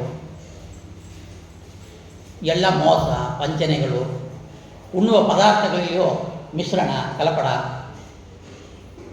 ಈ ರೀತಿಯಲ್ಲಿ ನೋಡ್ತಾ ಹೋದರೆ ಇದು ಅಧರ್ಮ ಜಾಸ್ತಿ ಆಗ್ತಾ ಇದೆ, ಧರ್ಮವಂತರು ಕಡಿಮೆ ಆಗ್ತಾ ಇದ್ದಾರೆ. ಇವಾಗ ಒಂದು ಕೃಷ್ಣ ಪರಮಾತ್ಮ ಅವತಾರ ಮಾಡಿರೋದು ಚೆನ್ನಾಗಿತ್ತು ಅಂತ. ಕೃಷ್ಣ ಪರಮಾತ್ಮ ಒಂದು ರೂಪದಲ್ಲಿ ತಿರುಪತಿ ಬೆಟ್ಟದಲ್ಲಿ ಇದ್ದಾನೆ ಲಕ್ಷ್ಮಣ ದೇವರಾಗಿ. ಕಲ್ಯಾಣ ರೂಪ, ನಿತ್ಯ ಕಲ್ಯಾಣ ಮಾಡ್ಕೊಂಡು ಅಲ್ಲೇ ಟೈಮ್ ಪಾಸ್ ಆಗ್ತಾ ಇದೆ ಅವನಿಗೆ. ಮತ್ತು ಅಲ್ಲಿಂದ ಬರೋಕ್ಕಾಗೋದಿಲ್ಲ, ನಾನು ಬರೋದಿಲ್ಲ ಅಂತಾನೆ. ನಾನು ಕಲ್ಯಾಣ ಅವತಾರ ಮುಗೀತು, 3 ಅವತಾರ ಮುಗೀತು, 10 ಅವತಾರ ಆಯಿತು. ಬ್ರಹ್ಮದೇವರು ಒಂದು ಹಗಲಿನಲ್ಲಿ 10 ಅವತಾರವೂ ಆಯಿತು. ಎಲ್ಲ ಚೈತನ್ಯ ಬಂದು ಧರ್ಮ ಸ್ಥಾಪನೆ ಮಾಡಿದ್ದಾನೆ, ತತ್ವಜ್ಞಾನ ಕೊಟ್ಟಿದ್ದೇನೆ. ಕಪಿಲ, ದತ್ತಾತ್ರೇಯ, ವೇದವ್ಯಾಸ ರೂಪದಿಂದ ನಾನು ಕೊಟ್ಟಿದ್ದಾಯಿತು. ಅದನ್ನು ಯಾರೂ ಕಲಿಯುಗದಲ್ಲಿ ಅನುಸರಣೆ ಮಾಡಿಲ್ಲ. ಆವಾಗ ರೂಪಾಂತರೇಣ ಮಮ ಸದ್ಗುಣ ನಿರ್ಣಯೇನ ಅಂತ ಮತ್ತೆ ಹೇಳಿದಂತೆ ರೂಪಾಂತರವನ್ನು ಮಾಡಿಕೊಂಡು ಕಲಿಯುಗದಲ್ಲಿ ನನ್ನ ಭಕ್ತನಾದಂಥ, ನನ್ನ ಮಗನಾದಂಥ ವಾಯುದೇವರೇ ಹುಟ್ಟುತ್ತಾರೆ. ಆ ವಾಯುದೇವರು ಹುಟ್ಟೋದ್ರಿಂದ ಧರ್ಮ ಸ್ಥಾಪನೆ ಆಗತ್ತೆ. 21 ಗುಭಾಷೆ ಆಗ್ತಾ ಇದೆ. ಅಧರ್ಮ ಮಾರ್ಗವನ್ನು ತೋರಿಸ್ಕೊಡೋಕ್ಕಾಗಿ ಎಲ್ಲರಿಗೂ ಒಂದು ಜೀವ ಪರಮಾತ್ಮ ಒಂದು ಅಂತೇಳಿ ನಾಸ್ತಿಕವಾದಿಯು ಮತ್ತು ಅದ್ವೈತ, ವಿಟ್ಟಾದ್ವೈತ, ಬೌದ್ಧ, ಜೈನ, ಬುದ್ಧ, ಬಾಟ, ಭಾಸ್ಕರ ಮತ, ಇಷ್ಟು ಒಂದು ಮತಗಳು ಏನಿದೆಯೋ ಅದು ಯಥಾರ್ಥ ಜ್ಞಾನವನ್ನು ಕೊಟ್ಟಿಲ್ಲ. ಕಾರಣ ಗೌತಮ ಋಷಿಯ ಶಾಪ ಕಲಿಯುಗದಲ್ಲಿ ಈ ನಶಿಂಜಿ ಹೋಗ್ತಾ ಇದೆ. ಮತ್ತು ಅವರೆಲ್ಲ ಭೀಮಸೇನ ದೇವರು, ಹನುಮ, ಭೀಮ ಕೈಯಿಂದ ಹತರಾಗಿ ಯುದ್ಧದಲ್ಲಿ ಸೋಲುಂಡು ನಾವು ಇನ್ನು ಮುಂದೆ ಯುದ್ಧಕ್ಕೆ ಹೋಗಬಾರ್ದು, ಯುದ್ಧ ಮಾಡದೆ ಕಾವಿ ಬಟ್ಟೆ ಹಾಕ್ಕೊಂಡು, ಕಾವಿ ಬಟ್ಟೆ ಧರಿಸ್ಕೊಂಡು ಸನ್ಯಾಸಿಯಾಗಿ ಊರಾಗಿ ಪ್ರಚಾರ ಮಾಡೋಣ, ಏನೋ ಎಲ್ಲ ಒಂದೇ ತೇಲೋಣ. ಒಂದು ಮನೆಗೆ ಒಬ್ಬನಿಗೆ ಹಿಡಿದಿಲ್ಲ ಅಂದರೆ, ನನ್ನ ಮನೆಗೆ ಒಬ್ಬ ಹಿಡಿದಿಲ್ಲ ಅಂದರೆ ನನ್ನನ್ನು ನನ್ನ ಮನೆಗೆ ಬಾಮ ಹಾಕೋದು. ಅಥವಾ ಭಗವಂತ ವೇದ ಪ್ರತಿಪಾದ್ಯವನ್ನು ಯಾವ ಮುಖಾಂತರ ತಿಳಿಯೋದು, ನಾವು ಜ್ಞಾನ ಪಡೆಯೋದು ವೇದದಿಂದ. ವೇದಾರ್ಥವನ್ನು ತಪ್ಪಾಗಿ ಕೊಟ್ಬಿಟ್ರೆ ಸರಿ ಹೋಗುತ್ತೆ. ಅಂದರೆ ವೇದವ್ಯಾಸ ದೇವರು ದ್ವಾಪರಯುಗದಲ್ಲಿ ನಿರ್ಣಯ ಮಾಡಿಕೊಟ್ಟಿರುವ ವೇದಾರ್ಥವನ್ನು ನಿರ್ಣಯ ಮಾಡುವ ಗ್ರಂಥವಾಗಿರುವ ಬ್ರಹ್ಮಸೂತ್ರನ ಕೈಯಲ್ಲಿ ತಗೊಂಡು ಆ ಬ್ರಹ್ಮಸೂತ್ರಗೆ ಅಜ್ಞಾನ ನೀಡುವ, ಅಯಥಾರ್ಥ ಜ್ಞಾನವನ್ನು ನೀಡುವ, ತಪ್ಪಾಗಿ ಅರ್ಥವನ್ನು ಕೊಡುವ ಅರ್ಥಗಳನ್ನು ರಚನೆ ಮಾಡಿಕೊಟ್ಬಿಟ್ಟು ಬ್ರಾಹ್ಮಣರೇ ಓದಬೇಕು ಮತ್ತು ಕಲಿಯುಗದಲ್ಲಿ ಭಕ್ತಿ ಮಾಡಿ ಹುಟ್ಟಬೇಕು ಅಂತೇಳಿ ತುಂಬ ಜನ ಕಾಯ್ತಾ ಇರ್ತಾರೆ. ಎಷ್ಟೋ ಜನ ಪರಮಾತ್ಮ ಸರ್ವೋತ್ತಮನ್ನು ಜನ್ಮಾಂತರಕ್ಕೂ ತಿಳಿದು ಆ ಸಮಯಕ್ಕೆ ಹುಟ್ಟಿರ್ತಾರೆ. ಇವರಿಗೆಲ್ಲ ಏನು ಗತಿ, ಇವರಿಗೆಲ್ಲ ಏನು ಮಾಡೋದು ಹೇಳ್ತಾರೆ. ನನ್ನ ಅಪ್ಪನೆಯಂತೆ ನೀನು ಹೋಗಿ ಕಲಿಯುಗದಲ್ಲಿ ಅವತಾರ ಮಾಡಿ ಈ ಏನೇನು ನಾಸ್ತಿಕವಾದಗಳು, ರುದ್ರ ಸರ್ವೋತ್ತಮ ಅಂತ ಹೇಳೋದು, ಜೀವ ಬ್ರಹ್ಮ ಐಕ್ಯ ಅಂತ ಹೇಳೋದು, ಮೋಕ್ಷದಲ್ಲಿ ಐಕ್ಯ ಅಂಬೋದಿಲ್ಲ, ಐಕ್ಯ ಅಂತ ಹೇಳೋದು, ಇದು ಎಲ್ಲವನ್ನು ಕೂಡ ನಿರಾಕರಣೆ ಮಾಡುವ ಬುದ್ಧಿ ನಿನಗಿದೆ. ಮತ್ತು ಹುಟ್ಟಿರೋದ್ರಲ್ಲಿ ಘಟಾನುಘಟ ದೈತ್ಯಗಳು, ಅವನು ಸೋಲಿಸ್ಬೇಕಂದ್ರೆ ಜ್ಞಾನ ಬೇಕು. ಆ ಜ್ಞಾನ ಯಾರಲ್ಲಿ ಹೆಚ್ಚು ಇದೆ, ಜ್ಞಾನಭಕ್ತಿ ವೈರಾಗ್ಯ ಯಾರಲ್ಲಿ ಇದೆ ಅವನ್ನ ಕಳಿಸ್ಬೇಕು ಅಂತೇಳಿ. ಮತ್ತು ಫಲಿತ ಸೂಕ್ತದಲ್ಲಿಯೂ ವಾಯುದೇವರ 3ನೇ ಅವತಾರ ಇದೆ. ಈ ವೇದದಲ್ಲಿಯೂ ಹೇಳಿರುವ ರೀತಿಯಲ್ಲಿ ಈ 21 ಕುಭಾಷ್ಯವನ್ನು ಖಂಡನ ಮಾಡೋಕ್ಕೆ ಈ ಕಲಿಯುಗದಲ್ಲಿ ಆಚಾರ್ಯನ ಕಳಿಸಿಕೊಟ್ಟರು ಶ್ರೀಮನ್ನಾರಾಯಣ. ಆಯಿತು, ಮಧ್ವಾಚಾರ್ಯರು ಬಂದು ಅವತಾರ ಮಾಡಿರು. ವೇದಾಂತ ನಿರ್ಣಯಕ್ಕಾನ, ಬ್ರಹ್ಮಸೂತ್ರಕ್ಕೆ ಅನ್ವಯಾಖ್ಯಾನ, ಅನುಭಾಷ್ಯ ಇತ್ಯಾದಿ ಗ್ರಂಥಗಳೆಲ್ಲ ಕೂಡ ನ್ಯಾಯವಿವರಣ ಇದೆಲ್ಲ ಕೊಟ್ಟರು. ಇಷ್ಟು ಗ್ರಂಥಗಳು 37 ಗ್ರಂಥ ಸರ್ವಮೂಲ ಗ್ರಂಥವಾಗಿ ರಚನೆ ಮಾಡಿಕೊಟ್ಟು ಅದರಲ್ಲಿ ಧರ್ಮ, ನಿತ್ಯಾನುಷ್ಠಾನಯಾಗಿರಬೇಕು. ಭಗವಂತ ಸರ್ವೋತ್ತಮ ವಾಯುಜೀವೋತ್ತಮ ಪಂಚವೇದ ತಾರತಮ್ಯ ಜಗತ್ಸತ್ಯವನ್ನು ನಿರೂಪಣ ಮಾಡರು. ಅವರು ಕಡೆ ದಿನದಲ್ಲಿ ತಮಗೆ ಪ್ರಿಯವಾದ ಐತಿರೋಪನಿಷತ್ತು ಭಾಷ್ಯವನ್ನು ಐತಿರೋಪನಿಷತ್ತಿಗೆ ವ್ಯಾಖ್ಯಾನ ಅವ್ರ ಭಾಷ್ಯ ಸಮೇತವಾದ ಒಂದು ಪಾಠ ಪ್ರವಚನವನ್ನು ಉಡುಪಿ ಅನಂತೇಶ್ವರ ದೇವಸ್ಥಾನ ಮಾಡ್ತಾ ಇದ್ದಾರೆ. ಆ ರೀತಿಯಲ್ಲಿ ಅನಂತೇಶ್ವರ ದೇವಸ್ಥಾನದಲ್ಲಿ ಪ್ರವಚನ ಮಾಡುವ ಕಾಲಕ್ಕೆ ದೇವತೆಗಳು ತುಂಬ ಸಂತೋಷರಾಗಿ ಹೂ ಮಳೆಯನ್ನು ಸುರಿತಾರೆ. ಆ ಕಾಲಕ್ಕೆ ಆ ಹೂ ಮಳೆಯಿಂದ ಆ ಹೂ ತುಂಬ ಅವನು ತುಂಬಿಕೊಂಡಿದೆ. ಸ್ವಲ್ಪ ಹೊತ್ತು ಆಯಿತು, ಆಚಾರ್ಯ ಎದ್ದು ಬರ್ತಾರೆ ಅಂತ ನೋಡಿದರೆ ಎದ್ದು ಬಂದಿಲ್ಲ. ಆಮೇಲೆ ಎಲ್ಲ ಆ ಹೂವನ್ನು ಸರಿಸಿ ನೋಡುವಾಗ ಆಚಾರ್ಯರಿಲ್ಲ. ಹುಟ್ಟಿದ ಎಲ್ಲರೂ ಸಾಯಲೇಬೇಕು ಒಂದಿನ, ಆದರೆ ವಾಯುದೇವರೇ ಸತ್ತೋಟ್ರೆ ಎಲ್ಲ ದೇವರು ಭಸ್ಮ ಒಂದೇ ಸಮಯಕ್ಕೆ ಹೊರಟೋಗ್ತಾರೆ. ಅವರಿಗೆ 200 ಕಲ್ಪ ಆಯುಷು. ಇದು 200ನೇ ಕಲ್ಪದಲ್ಲಿ 190ನೇ ವಾಯುದೇವರು, 200ನೇ ಕಲ್ಪ ಬ್ರಹ್ಮದೇವರು. ಮೋಕ್ಷ ತನಕ ಅವರು ನಿರಂತರವಾಗಿ ಅವರು ಸುಟ್ಟ ಬಟ್ಟೆಯಂತೆ ಇರುವ ಲಿಂಗದೇಗ ಬ್ರಜಾಂಜಲಿ ಸ್ನಾನಕ್ಕೆ ಹೋಗಿ ಸ್ನಾನ ಮಾಡುವಾಗಲೇ ಅವರು ಸಮೇತವಾಗಿರುವ ಎಲ್ಲರಿಗೂ ಕೂಡ ಮೋಕ್ಷ, ಅವರಿಗೂ ಆ ಕಾಲದಲ್ಲಿ ಮೋಕ್ಷ. ಅವರು ಎಲ್ಲ ಜೀವ ಹೃದಯ ಇರೋದ್ರಿಂದ ಸಾವಿಲ್ಲ. ಅಷ್ಟಮಗ ಸಿದ್ಧಿ ಪುರುಷರು, ಅದಕ್ಕೆ ಸೂಕ್ಷ್ಮ ರೂಪದಲ್ಲಿ ಅವರು ನಮ್ಮ ಕಣ್ಣಿಗೆ ಅಂತ ಹುಟ್ಟೋರು. ಆದರೂ ಮಧ್ವಾಚಾರ್ಯ ಹೋದರು ಮತ್ತು ಅಧರ್ಮ ಆಗತ್ತಲ್ಲ, ಖಂಡನೆ ಮಾಡೋಕ್ಕೆ ಯಾರೂ ಇಲ್ಲ ಅಂತೆನ್ನುವಾಗ ಹೇಗೆ ಅಮ್ಮನ ಹಿಂಬಾಲಿಸಿಕೊಂಡು ದೇವತೆಗೆ ಹುಟ್ಟಿರೋ ಅದೇ ರೀತಿಯಲ್ಲಿ ಭೀಮಸೇನ ದೇವರು ಸಮೇತವಾಗಿ ಪಾಂಡವರು ಮತ್ತು ಇತರ ದೇವತೆಗಳು ಯುದ್ಧಕ್ಕಾಗಿ ಭೂಭಾರ ಹರಣಕ್ಕಾಗಿ ಮಾಡಿದರೋ ಅದೇ ರೀತಿಯಲ್ಲಿ ಕೂಡ ವಾಯುದೇವರ ಅನುಚರಣೆ ಮಾಡಿಕೊಂಡು ಪದ್ಮನಾಭ ತೀರ್ಥರು, ನರೇಂದ್ರ ತೀರ್ಥರು, ಮಾಧವ ತೀರ್ಥರು, ಅಕ್ಷೋಭ ತೀರ್ಥರು, ಜಯತೀರ್ಥರು ಈ ಪರಂಪರೆ ಬೆಳೆದು ಬರ್ತಾನೇ ಇದೆ. ಅದಕ್ಕಾಗಿ ಧರ್ಮ ಇನ್ನೂ ನೆಲೆಸಿದೆ. ಅದಕ್ಕಾಗಿ ಕೃಷ್ಣ ಅವತಾರ ಇವಾಗ ಬೇಡವೇ ಬೇಡ. ಕೃಷ್ಣ ಬರ್ತೀನಿ ಅವತಾರ ಮಾಡ್ತೀನಿ ಕೂಡ, ಸ್ವಾಮಿ ಸ್ವಲ್ಪ ನೀನು ರೆಸ್ಟ್ ತಗೋ, ಮಲಗಿದ್ಯಾ ರಂಗನಾಥ ಸ್ವಾಮಿಯಾಗಿ ವೈಕುಂಠ ಲೋಕದಲ್ಲಿ ಮಲಗಿದ್ಯಾ, ನನಗೆ ರಾಯರಿದ್ದಾರೆ, ಕಳಿಸಿಕೊಟ್ಟ ರಾಯರು, ಪರಮಾತ್ಮ ಕಳಿಸಿಕೊಟ್ಟ ರಾಯರಿರೋದ್ರಿಂದ ಇವತ್ತು ಧರ್ಮ ಸ್ಥಾಪನೆ ಆಗ್ತಾ ಇದೆ, ಅಧರ್ಮ ಕಡಿಮೆ ಆಗ್ತಾ ಇದೆ, ನಮಗೆ ತತ್ವಜ್ಞಾನವನ್ನು ಬೋಧನೆಯನ್ನು ಮಾಡ್ತಾ ಇದ್ದಾರೆ. ಪ್ರತಿ ಒಬ್ಬರಿಗೂ ಕೂಡ ರಾಯರ ಮಹಿಮೆ ಎಲ್ಲ ಕೇಳ್ತಾನೆ ಇದ್ದೀನಿ. ನಾವೇನು ಹೊಸದಾಗಿ ಹೇಳಬೇಕಾದ್ದೇ ಇಲ್ಲ. ರಾಯರು ಪವಾಡದ ಮಹಿಮೆಗಳು ಅನಂತವಾಗಿದೆ. ವೇದವ್ಯಾಸ ದೇವರು ರಾಜಗ್ರಂಥವಾಗಿರುವ ಭಾಗವತವನ್ನು 12 ಸ್ಕಂದದಲ್ಲಿ ಮುಗಿಸ್ಕೊಟ್ಬಿಟ್ರು. ಅದರಲ್ಲಿ ಪರಮಾತ್ಮನ ಭಕ್ತರ ಕಥೆಗಳು ಎಲ್ಲ ಬರ್ತಾ ಇದ್ರು, ನೀವು ಕೇಳಿದ್ದೀರಿ. ಆದರೆ ರಾಯರ ಮಹಿಮೆ ಒಂದು 12 ಸ್ಕಂದಲ್ಲಿ ಮುಗಿಸ್ಬೇಕು ಅಂತ ಎಲ್ಲರೂ ಒಂದು ಪಂಡಿತ ಹೊರಟ್ರೆ ಅವರಿಂದ ಆಗೋದೇ ಇಲ್ಲ. 12 ಸ್ಕಂದಕ್ಕೂ ಮಿಗಿಲಿಯಾಗಿ ಹೋಗ್ತಾ ಇದೆ. ರಾಘವೇಂದ್ರ ವಿಜಯ ಅಂತ ಗ್ರಂಥ, ಅದು ಅವರು ಮೊಮ್ಮಗನಾದಂಥ ನಾರಾಯಣಾಚಾರ್ಯರಿಂದ ವಿರಚಿಸಲ್ಪಟ್ಟಿರೋದು. 16 ಸರ್ಗವನ್ನು ಮಾಡ್ತಾರೆ. ಸುಮಧ್ವಜಕ್ಕೆ ಸಮಾನವಾಗಿರುವ 10 ಅಧ್ಯಾಯ ಬೇಡ ಅಂತೇಳಿ ನದಿಯಲ್ಲಿ ಅದನ್ನು ಅರ್ಧ ಹಾಕಿ 10 ಒಂದು ಅಧ್ಯಾಯವನ್ನು ಅಲ್ಲಿ ಕೊಡ್ತಾ ಇದ್ದಾರೆ. ಈ ಸಮಾನತೆ ಬೇಡ ಅಂತ, ಆಚಾರ್ಯ ಸಮಾನತೆ ಬೇಡ ಅಂತ. ಆದರೆ ವಾಯುಟ್ಟ ಸಮಾವಿಟ್ಟವೋ ಪ್ರಹ್ಲಾದಗ ನಿತ್ಯ ಭಕ್ತಿಮ ಅಂತೇಳಿ ನರಸಿಂಹ ಪುರಾಣದಲ್ಲಿಯೋ ಭಾಗವತದಲ್ಲಿಯೋ ಯಾಗ ಪ್ರತಿರೂಪಂ ದುರ್ಗ ಅಂತ ಹೇಳಿದ್ರು, ಅಲ್ಲೇ ಹೇಳ್ತಾ ಇದ್ದಾರೆ. ಈ ಪ್ರಹ್ಲಾದ ರಾಜನಿಗೆ ನವವಿಧ ಭಕ್ತಿಯನ್ನು ಮಾಡೋಕ್ಕೆ ಹೇಗೆ ಸಾಧ್ಯ ಆಯಿತು ಅಂದರೆ ವಾಯುದೇವರ ಆವಿಷ್ಟ ಇರೋದ್ರಿಂದವೇ ಅವರು ನಿತ್ಯ ಭಕ್ತಿಮಾನ ಇರೋಕ್ಕೆ ಸಾಧ್ಯ. ಇಲ್ಲ ಭಕ್ತಿ ಬರೋಕ್ಕೆ ಸಾಧ್ಯವೇ ಇಲ್ಲ ಯಾರಿಗೂ ಕಲಿಯೋದೇ. ದೇವತೆಗಳ ಅವತಾರ ಮಾಡಲು ಕೂಡ ಈ ಅನ್ನವನ್ನು ಸ್ವೀಕಾರ ಮಾಡುವಾಗ ಅದು ಸ್ವಲ್ಪ ಕಡಿಮೆ ಆಗೋಕ್ಕೆ ಶಾಸ್ತ್ರವೇ ಹೇಳ್ತಾ ಇದೆ. ಈ ರೀತಿಯಲ್ಲಿ ಅವರಿಗೆ ಹೇಗೆ ಜ್ಞಾನ ಭಕ್ತಿ ವೈರಾಗ್ಯ ಜನ್ಮಕ್ಕೂ ಬಂದು ಜನ್ಮಕ್ಕೂ ಕೂಡ ಅವರು ವಾಯುದೇವರ ಆವಿಷ್ಟವುಳ್ಳವರಾಗಿರೋದ್ರಿಂದ ಅವರಿಗೆ ಅಂಥ ಒಂದು ಮಹಿಮೆ ಅವರಲ್ಲಿ ನಾವು ಕಾಣ್ತಾ ಇದ್ದೀವಿ. ಕರ್ಮಜ ದೇವತೆಯಾಗಿರೋರು ಶಂಕಕರ್ಣ ಅಂತ ಮೂಲ ರೂಪ. ಕಡೆ ತಾರತಮ್ಯದಲ್ಲಿ ಇರುವ ಗುಂಪಿನಲ್ಲಿ ಶಂಕಕರ್ಣ ಒಬ್ಬ ಬ್ರಹ್ಮದೇವರ ಸೇವಕರು. ಆ ರೀತಿಯಲ್ಲಿ ಅವರು ಇರುವಾಗ ಗಣಪತಿಗೆ ಸಮಾನವಾದ 18ನೇ ಕಕ್ಷದಲ್ಲಿ ಯಾಕೆ ಬಂದರು? 38, 36 ಇದೆ ಲೆಕ್ಕ. ಅವರು ಕಡೆ ತಾರತಮ್ಯದಲ್ಲಿ ಬರ್ತಾ ಇದ್ದಾರೆ. ಆದರೆ ಈ ವಾಯುದೇವರ ಆವೇಶ ಕೂಡಿರುವ ವ್ಯಕ್ತಿಯ ಇರೋದ್ರಿಂದ ರಾಯರು ಗಣಪತಿಗೆ ಸಮಾನ ಅಂತ. ಆ ಗಣಪತಿ ಆಕಾಶಕ್ಕೆ ಅಭಿಮಾನಿ, ಅವಕಾಶವನ್ನು ಕೊಡುವವನು, ನಿರ್ವಿಘ್ನವನ್ನು ಕೊಡುವವನು. ಅದೇ ತಾರತಮ್ಯ ಇರೋದ್ರಿಂದವೇ ನಾವು ಗಣಪತಿ ಸಮಾನವಾಗಿರುವ ರಾಯರಲ್ಲಿ ಬೇಡಬೇಕು, ನೀವು ಕೂಡ ನಿರ್ವಿಘ್ನವನ್ನು ಕೊಡಿ. ಅವರೇ ತಮ್ಮ ಗ್ರಂಥಗಳು ಹೇಳಿದ್ದಾರೆ ಏನಂತ, ಧರ್ಮವನ್ನು ಕೊಡು ಅಧರ್ಮವನ್ನು ಕೊಡು ಅಂತ. ಅಧರ್ಮ ಯಾಕೆ ಬೇಕು ಅಂದರೆ ಪರಮದವನ್ನು ಖಂಡನ ಮಾಡೋಕ್ಕೆ ಅವರಿಗೆ ಅದು ಅಧರ್ಮವಾಗಿ ಕಾಣ್ತಾ ಇದೆ. ನಮ್ಮ ಧರ್ಮ ಅವ್ರ ಧರ್ಮ ನಮಗೆ ಅಧರ್ಮವಾಗಿ ಕಾಣ್ತಾ ಇದೆ.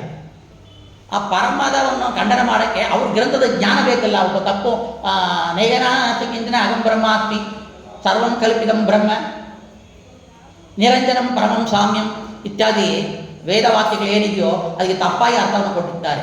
ಅದಕ್ಕೆ ನಿಜವಾದ ಅರ್ಥವನ್ನು ನಾವು ಕೊಡಬೇಕಲ್ವ. ಅದಕ್ಕೆ ಅಧರ್ಮವಾದ ಗ್ರಂಥಗಳನ್ನು ಜ್ಞಾನವನ್ನು ಕೊಟ್ಟರೆ ನಾನು ಅದರಿಂದ ಅವನ ಖಂಡನ ಮಾಡೋಕ್ಕೆ ಸಾಧ್ಯ. ಯಾಕೆ ಖಂಡನ ಮಾಡಬೇಕು? ಯಾಕೆ ಅವನು ಬೈಬೇಕು? ವ್ಯಕ್ತಿನ ಬೈಯೋದಿಲ್ಲ. ಅವರು ಕೊಟ್ಟಿರುವ ಗ್ರಂಥಗಳನ್ನು ಖಂಡನ ಮಾಡಬೇಕಾದ್ರೆ ಆ ಜ್ಞಾನವೂ ಬೇಕು. ಯಥಾರ್ಥ ಜ್ಞಾನದಿಂದ ಅದನ್ನು ಖಂಡನ ಮಾಡೋಕ್ಕೆ ಸಾಧ್ಯ. ಆ ರೀತಿಯಲ್ಲಿ ಕೂಡ ಅವರು ಹೇಳ್ತಾ ಇದ್ದಾರೆ. ಮತ್ತು ಈ ರೀತಿಯಲ್ಲಿ ನಿರ್ವಿಘ್ನವನ್ನು ಕೊಡಬೇಕು ಅಂತ ಅವರಲ್ಲಿ ಬೇಡಬೇಕು. ಪಾಠ ಪ್ರವಚನಾದಿ ಗ್ರಂಥಗಳು, ಸಾಧನೆಗಳು, ದೇವಸ್ಥಾನಕ್ಕೆ ಹೋಗೋದು, ಬರೋದು, ನಿತ್ಯ ಕರ್ಮಾಟ ಮಾಡಿಕೊಳ್ಳೋದು, ಇದಕ್ಕೆಲ್ಲ ನಿರ್ವಿಘ್ನ ಬೇಕು. ವಿಘ್ನವನ್ನು ಕೊಡಬೇಕೆಂದರೆ ಕರ್ಮಗಳಿಗೆ ಪಾಪಕರ್ಮಗಳು ಮನಸ್ಸಿಗೆ ಬರುವಾಗ ಅದನ್ನು ತೊಡಗುವಾಗ ಅಲ್ಲೇ ವಿಘ್ನ ಉಂಟಾಯಿದ್ದರೆ ನಾವು ಪಾಪಕರ್ಮಗಳನ್ನು ಮಾಡೋಕ್ಕೆ ಹೊರಟೋದಿಲ್ಲ. ಅದಕ್ಕೆ ಎರಡನ್ನೂ ಕೂಡ ನಾವು ರಾಯರಲ್ಲಿ ಬೇಡ್ಕೊಳ್ಬೇಕಾಗತ್ತೆ. ಎರಡನ್ನೂ ಕೂಡ ಅವರು ಗಣಪತಿಗೆ ಸಮಾನವಾಗಿ ಇರೋದ್ರಿಂದ ಆ ಗಣಪತಿ ಕೊಡುವ ರೀತಿಯಲ್ಲಿ ನಮಗೆ ಅವರು ದಯಪಾಲಿಸಬೇಕು ಅಂತೇಳಿ ನಾವು ಬೇಡ್ಕೊಳ್ಬೇಕು.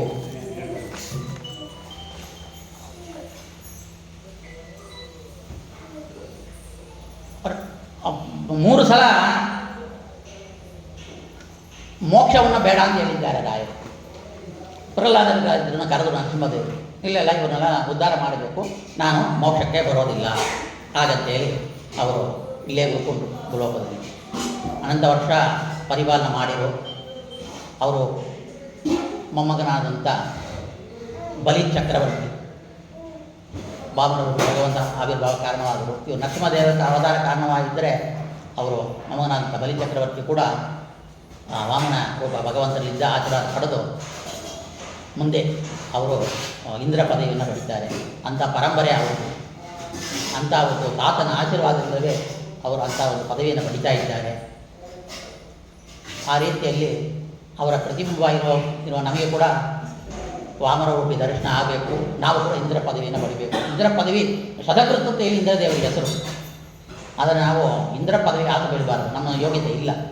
ಆದರೆ ಮನುಷ್ಯನಲ್ಲಿ ಒಂದು ನಮ್ಮ ಆಫೀಸ್ನಲ್ಲಿ ಒಂದು ಬಾಸ ಇರಬೇಕು, ಇಲ್ಲಾಂದರೆ ಯಾರು ಬೈತಾ ಇರ್ತಾರೆ. ಇವಾಗೇ ಮನೆಯಲ್ಲಿ ಹೆಂಡತಿಯ ಗಂಡನ ಮಲಿಸೋದಿಲ್ಲ, ಅವ ಬಾಸ್ ಆಗೋದೇ ಇಲ್ಲ. ಆಗಿರುವಾಗ ಆ ಬಾಸ್ ಒಂದು ಸ್ಥಾನ ಇಂದ್ರ ಪದವಿ ಇದ್ದರೆ ಸಾಕು. ಏಕಾಂತ ಉಪವಾಸ ನಮ್ಮ ಇಂದ್ರಿಯಗಳು ಕೇಳೋದಿಲ್ಲ. ಚಾತುರ್ಮಾಸ ಬರದ ನಾಳೆಗೆ ರುಚಿ ಬಿಡೋಕ್ಕಾಗೋದಿಲ್ಲ. ಆಗ ಇಂದ್ರಿಯಗಳು ನಮ್ಮ ಕಣ್ಣು ಟಿ ವಿನೇ ನೋಡ್ತಾ ಇರುತ್ತೆ, ಸೀರಿಯಲ್ನ ನೋಡ್ತಾ ಇರುತ್ತೆ, ಕಿವಿ ಕೆಟ್ಟದನ್ನೇ ಕೇಳ್ತಾ ಇರುತ್ತೆ, ಸಿನಿಮಾ ಆಡೋ ಬಗ್ಗೆ ಹೋಗ್ತಾ ಇರುತ್ತೆ, ಮಾತು ರಾಜಕೀಯ ಮಾತೇ ಆಡ್ತಾ ಇರ್ತೀವಿ, ಹೆಚ್ಚು ಪಕ್ಕದ ಮನೆ ಅಕ್ಕದ ಮನೆ ಮಾತೇ ಆಡ್ತಾ ಇರ್ತೀವಿ. ಹೃದಯದಲ್ಲಿ ಚಿಂತನೆ ಇಲ್ಲ, ಇದು ಬೇಕು ಅದು ಬೇಕು, ಇದು ಮಾಡ್ಕೊಳ್ಬೇಕು ಅದು ಮಾಡಬೇಕು, ಈ ಆಸ್ತಿ ಮಾಡಬೇಕು ಹಾಗಂತೇಳಿ ಸರ್ವ ಇಂದ್ರಿಯಗಳು ಕೂಡ ಎಲ್ಲ ನಮ್ಮ ಚಿಂತನೆ ಎಲ್ಲಿ ಹೋಗ್ತಾ ಇದೆ ಅಂದರೆ ನಮಗೇನು ಬೇಡವೋ ಅದಕ್ಕೆ ಹೋಗ್ತಾ ಇದೆ. ಅದು ನಮ್ಮ ಇಂದ್ರಿಯಗಳು ನಮ್ಮ ಹತೋಟಿಯಲ್ಲಿ ಇಲ್ಲ ಅಂತ ಅರ್ಥ.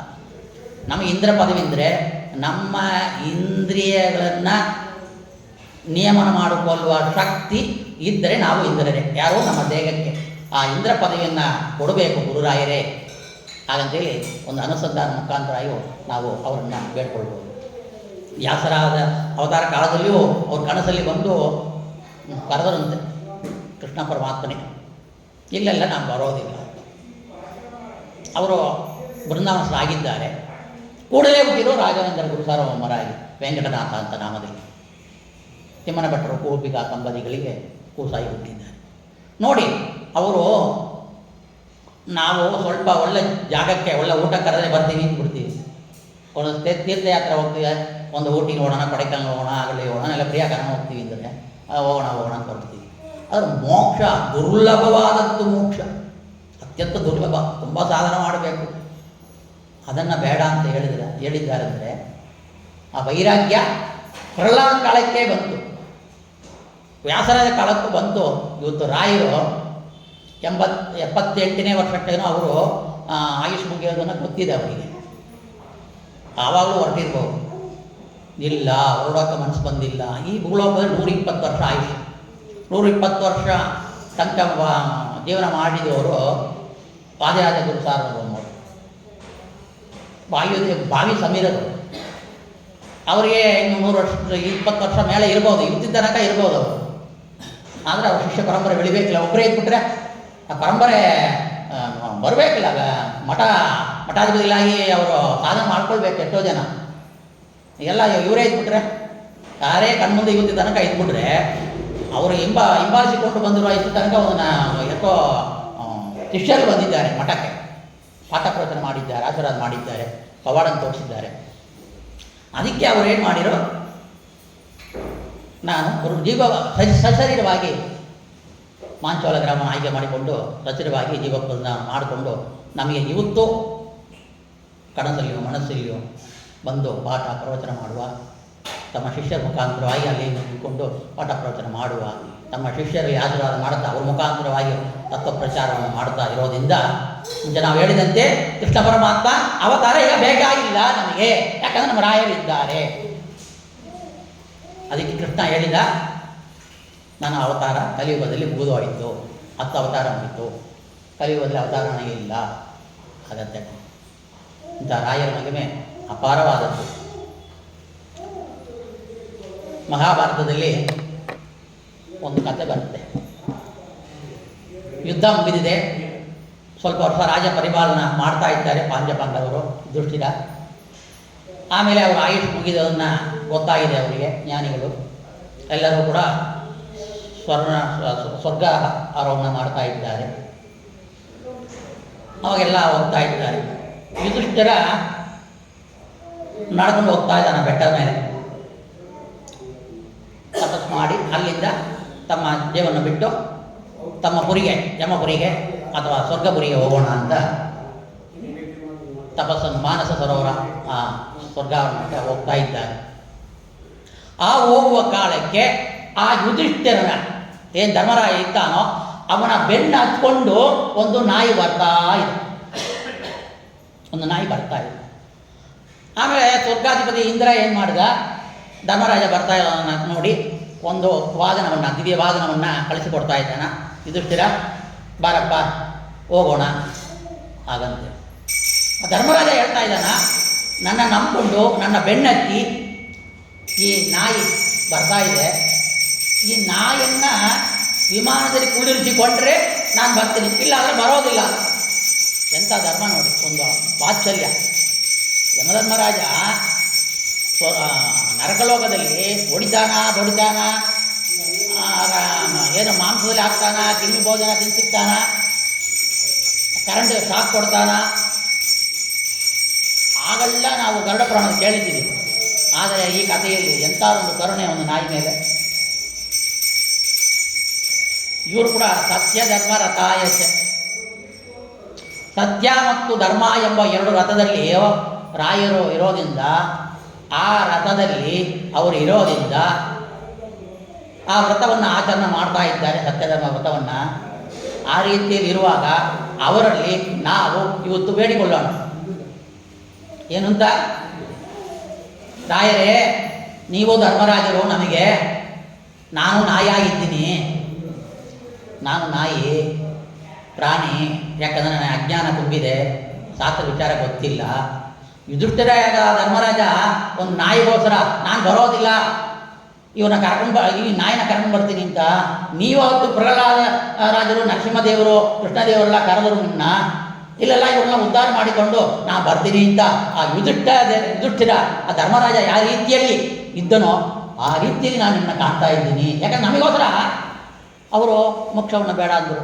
ಧರ್ಮರಾಜ ಸ್ವರ್ಗಕ್ಕೆ ಬೇಡ ಅಂತ ನಾಯಿನ ಕರ್ಕೊಂಡು ಇದನ್ನೆಲ್ಲ ನಾಯಿನ ಕುಳ್ಳಿರಿಸ್ಕೊಳ್ರಿ ಅಂತ. ಆಮೇಲೆ ನಾಯಿನ ಕುಳ್ಳಿರಿಸ್ಕೊಂಡ್ರು, ಆಮೇಲೆ ಹೊರಟರು ಅಂತ ಮಹಾಭಾರತ ಕತೆ. ಆ ರಾಜ್ಯದಲ್ಲಿ ಇವತ್ತು ಅವರಲ್ಲಿ ಬೇಡೋಣ, ನೀವು ಧರ್ಮರಾಜರಾಗಿದ್ದಿರಿ, ನಾವು ನಾಯಾಗಿದ್ದೀನಿ, ನನ್ನ ಕೂಡ ಉದ್ಧಾರ ಮಾಡಿ ನಿಮ್ಮ ವಿಮಾನದಲ್ಲಿ ಕರೆದುಕೊಂಡು ಹೋಗಬೇಕು ಹಾಗಂತ ಆ ಕಥೆಯನ್ನು ಅವರಿಗೆ ಹೇಳಿ, ನಾನು ನಾಯಿ, ನೀವು ಧರ್ಮರಾಜರು, ನನ್ನ ಕರೆದುಕೊಂಡು ಹೋಗಿ ಅಂತ ಬೇಡೋಣ. ಕಥೆಗಳೆಲ್ಲ ಅವರು ಪವಾಡವನ್ನು ಎಷ್ಟೋ ಕೇಳಿದ್ದೀರಿ. ಆದರೆ ವೇದಮಂತ್ರಕ್ಕೆ 3 ಅರ್ಥವನ್ನು ಋಗ್ಭಾಷೆಯಲ್ಲಿ ಆಚಾರ್ಯ ಹೇಳಿದ್ದಾರೆ. ಆಧ್ಯಾತ್ಮ, ಆದಿ ಭೌತಿಕ, ಆದಿ ದೈಹಿಕವಾದ ಒಂದು ಅರ್ಥವನ್ನು ಹೇಳಿದ್ದಾರೆ.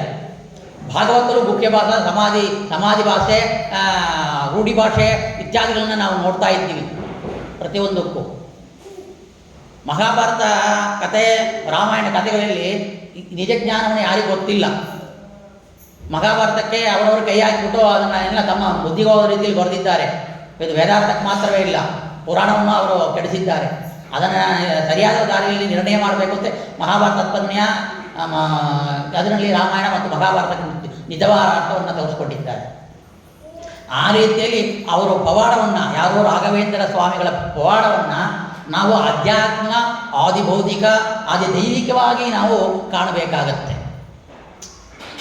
ಪವಾಡವನ್ನು ನಾವು ಕೇಳಿದ್ರೆ ಸಾಕು, ನಮಗೆ ಖುಷಿ ಆಗಿಬಿಡುತ್ತೆ. ಅವ ಯಾರು ಶೂದ್ರನ ಅಥವಾ ಏನು ಜಾತಿಯವನೋ ಏನೋ, ಅವ ಮ್ಯಾಜಿಕ್ ಇಟ್ಕೊಂಡಿರ್ತಾನ, ಏನೋ ಮ್ಯಾಜಿಕ್ ಕಳ್ತಿರ್ತಾನ, ಸಾಯಿಬಾಬಾ ನಾಯಿಬಾಬಾ ಅಂತೇಳಿ ಏನೋ ಲಿಂಗ ಬರ್ಸೋದು, ಚೈನ್ ಬರ್ಸೋದು ಅದೆಲ್ಲ ಮಾಡ್ತಾನ. ಲಿಂಗ ಬರ್ಸೋನೋ ಚೈನ್ ಬರ್ಸೋನೋ, ಅವ ಗೋಲ್ಡನ್ನು ಕೊಡ್ತಾನಂದರೆ ಅವನಿಗೆ ಯಾಕೆ ಗೋಲ್ಡ್ ಕಾಣಿಕೆ ಕೊಡ್ತಾರೆ? ಅವನೇ ಕೊಡಬೇಕಾದ್ದೇ ಇಲ್ಲ. ಅದು ಯಾರಿಗೆ ಗೊತ್ತಿರೋದಿಲ್ಲ, ಅವನಿಗೆ ಹೋಗಿ ಸುರಿತಾರೆ. ಕಾಮಾಂಧಕಾರನಾಗಿರುವ ಸನ್ಯಾಸಿಗಳು ಅವರೆಲ್ಲರೂ. ಆದರೆ ನಮ್ಮ ರಾಯರು ಯಾವ ಪವಾಡವನ್ನು ಮಾಡಿರೋ, ದೇಸಾಯಿ ಎಂಬುವ ಮನೆಗೆ ಭಿಕ್ಷೆ ಕರೆದಿದ್ದಾರೆ. ಗುರುಸಾರ್ವಭೌಮರಲ್ಲಿ ಹೋಗಿದ್ದಾರೆ ಪರಿವಾರ ಸಮೇತವಾಗಿ. ಬ್ರಾಹ್ಮರಿಗೆ ಒಳ್ಳೆ ಅಡಿಗೆ ಆಗ್ತಾ ಇದೆ. ಅಡಿಗೆ ಸಾಲಲ್ಲಿ ಒಂದು ಕೋಣೆಯಲ್ಲಿಯೋ ಅಲ್ಲಿ ಒಂದು ಮಾವಿನ ರಸ ತುಂಬಿರುವ ದೊಡ್ಡ ಒಂದು ಅಂಡ ಗಡಿಗೆ, ಒಂದು ಪಾತ್ರ ತುಂಬ ತುಂಬಿದೆ, ಎಲ್ಲರಿಗೂ 100 ಜನಕ್ಕೆ ಬಡಿಸ್ಬೇಕು ಅಂತ. ಮಾವಿನ ಕಾಳ ಅದು. ಈ ಮಗು ಏನೋ ಆಟ ಆಡೋಕ್ಕೆ ಹೋಗಿ ಅಲ್ಲಿ ಸ್ವಲ್ಪ ಅಜಾಗ್ರತೆ ಇರೋದ್ರಿಂದ, ಅಜಾಗೃತಿಯಿಂದ ಆ ಮಗು ಬಿದ್ದು ಸತ್ತೋಗಿದೆ. ಆಮೇಲೆ ಆ ಮಗು ಏನವನ್ನ ಅದೇ ತಾಯಿ ಅವ್ರ ಹೆಂಡತಿ ಕೂಡ ನೋಡ್ತಾರೆ. ಯಾರು ಅವಾಗ ನೋಡ್ತಾ ಇಲ್ಲ, ಯಾರು ನೋಡಿಲ್ಲ, ಒಳ್ಳೆಯದಾಯಿತು. ಬ್ರಾಹ್ಮರಿಗೆ ಉಪವಾಸ ಇರಬಾರ್ದು, ಎಂಥ ಮಹಾನುಭಾವರು ಬಂದಿದ್ದಾರೆ, ಅವರು ಭಿಕ್ಷೆ ಕರೆದ ಟೈಮಿಗೆ ಆಯಿತು. ನಮ್ಮ ದುಃಖವನ್ನು ತೋರಿಸ್ಕೊಳ್ಳೇಬಾರ್ದು, ಅಳಬಾರ್ದು. ಈಗ ಅದರಲ್ಲಿ ಕತ್ತಲ ಕೋಣೆಯಲ್ಲಿ ಹೋಗಿ ಒಂದು ಗೋಣಿ ಚೀಲ ಬಟ್ಟೆಯಲ್ಲಿ ಹಾಕ್ಬಿಟ್ಟು ಆ ಹೆಣವನ್ನು ಬಿಡ್ತಾ ಇದ್ದಾರೆ. ಮತ್ತು ಯದಾ ರೀತಿಯಲ್ಲಿ ಅವರು ರಾಯರ ಸೇವೆ ಮಾಡೋಕ್ಕೆ ಏನೋ ಕೆಲಸ ಮಾಡ್ತಾ ಇರ್ತಾರೆ. ಮನಸ್ಸಲ್ಲಿ ದುಃಖ ತುಂಬಿದೆ. ಮನಸ್ಸಲ್ಲಿ ದುಃಖ ತುಂಬಿರುವಾಗ ಪುತ್ರಶೋಕಂ ನಿರಂತರ ಅಂತ ಹೇಳ್ತಾರೆ. ಆ ರೀತಿಯಲ್ಲಿ ಅವರು ಪುತ್ರಶೋಕ ಆಗಿದೆ. ಆದರೆ ಇಲ್ಲಿರೋದು ರಾಯರು ಬಂದಿದ್ದಾರೆ, ಅವರಿಗೆ ಭಿಕ್ಷಾಟನ ಆಗಬೇಕು, ಊಟ ಹಾಕಬೇಕು ಬ್ರಾಹ್ಮರಿಗೆ ಅಂತ. ಸೂತಕ ಮನೆ ಆಯ್ತಂದರೆ ಹೋಯ್ತು. ಅದಕ್ಕೆ ಏನು ಮಾಡ್ತಾರೆ ಅವರು, ಏನಿಲ್ಲ ಕೆಲಸ ಮಾಡ್ತಾ ಇರ್ತಾರೆ. ನಿಮ್ಮ ಮಗನ ಕರ್ಕೊಂಡು ಬನ್ನಿ ತರ್ತಾರೆ ರಾಯರು. ಇಲ್ಲ ಆಟ ಆಡೋಕ್ಕೆ ಹೋಗಿರ್ಬೋದು ಅಂತ ಸುಳ್ಳು ಹೇಳ್ತಾರೆ. ಎಲ್ಲ ಪ್ರಸಾದ ಕೊಡಬೇಕಾಯ್ತು, ನೀವು ತಗೊಂಡಿದ್ದೀರಿ, ನೀವು ಇದು ಮಾಡಬೇಕು. ಆಮೇಲೆ ಪಟ್ಟಂದು ಅವ್ರು ಕೇಳಿದ ತಕ್ಷಣ ಕಣ್ಣಲ್ಲಿ ದುಡ್ಡು ಬಂದ್ಬಿಡ್ತು. ಸುಳ್ಳು ಹೇಳೋದು, ನಿಜ ಹೇಳೋದು ಅಂತ ಗೊತ್ತಾ ಇಲ್ಲ. ಈ ಥರ ಆಯಿತು ಅಂತ ಹೇಳ್ತಾರೆ. ಇಲ್ಲೆಲ್ಲ ನಿಮ್ಮ ಮಗ ತಪ್ಪಿಲ್ಲ, ಕರ್ಕೊಂಡು ಬಂದು ಕೂಡಲೇ ತಮ್ಮ ತೋದಕವನ್ನು, ರಾಮದೇವರ ಪ್ರಸಾದವನ್ನು ಪ್ರೋಕ್ಷಣೆ ಮಾಡ್ತಾರೆ. ಅವ ಜೀವಂತವಾಗಿ ಬರ್ತಾನೆ. ಈ ಎಲ್ಲರಿಗೂ ಗೊತ್ತಿರುವ ಕಥೆ. ಆದರೆ ನಾವು ಕೂಡ ಮಾವಿನ ರಸ ರುಚಿ ಚೆನ್ನಾಗಿದೆ ಅಂತೇಳಿ ಈ ಸಂಸಾರ ಎಂಬ ಅಂಡ, ದೊಡ್ಡ ಅಂಡ ಏನಿದೆಯೋ ಅದರಲ್ಲಿ ಇರುವ ಸಂಸಾರ ಎಂಬ ರುಚಿಗೆ ಮರುಳಾಗಿ ನಾವು ಬಿದ್ದೋಗಿದ್ದೀವಿ. ನಾವು ನಡೆದಾಡ್ತಾ ಇದ್ವಿ, ನೋಡ್ತಾ ಇದ್ವಿ, ಕೇಳ್ತಾ ಇದ್ವಿ, ಮಾತಾಡ್ತಾ ಇದ್ವಿ, ತಿಂತಾ ಇದ್ವಿ, ಮಾಡ್ತಾ ಇದ್ವಿ. ಉಲ್ಟ ಗೇಣು ಮಾಡಿರೋ ಕೂಡ ನಾವು ಪಶುವಂತೆ ಇದ್ದೀವಿ ಅಥವಾ ಸಮಾಧಿ ಆಗಿದ್ದೀವಿ. ಧ್ಯಾನದಲ್ಲಿ ಸಮಾಧಿ ಆಗಿದ್ದರೆ ಪರವಾಗಿಲ್ಲ, ಜ್ಞಾನ ಬರುತ್ತೆ, ಭಗವಂತ ನೋಡ್ಬೋದು. ಆದರೆ ನಾವು ರುಚಿತ ಪದಾರ್ಥ ಸಮಾಧಿ ಆಗಿದ್ದೀವಿ. ಸಂಸಾರ ರುಚಿ ಪದಾರ್ಥಗಳಲ್ಲಿ ಆ ಮಾವಿನ ರಸದಂತೆ ಸಂಸಾರ ರುಚಿ ಪದಾರ್ಥವನ್ನು ತಿಂದು ನಾವು ಸತ್ತೋಗಿದ್ದೀವಿ ಸ್ವಾಮಿ ರಾಯರೇ. ಇಂಥ ಒಂದು ಅವತ್ತು ಆ ಕಾಲಕ್ಕೆ ನೀವು ಹುಟ್ಟು ಬಾಲಕನನ್ನ ಜೀವ ಕೊಟ್ರಿ. ಇವತ್ತು ನಾನು ಹುಟ್ಟು ಬಾಲಕನೇ.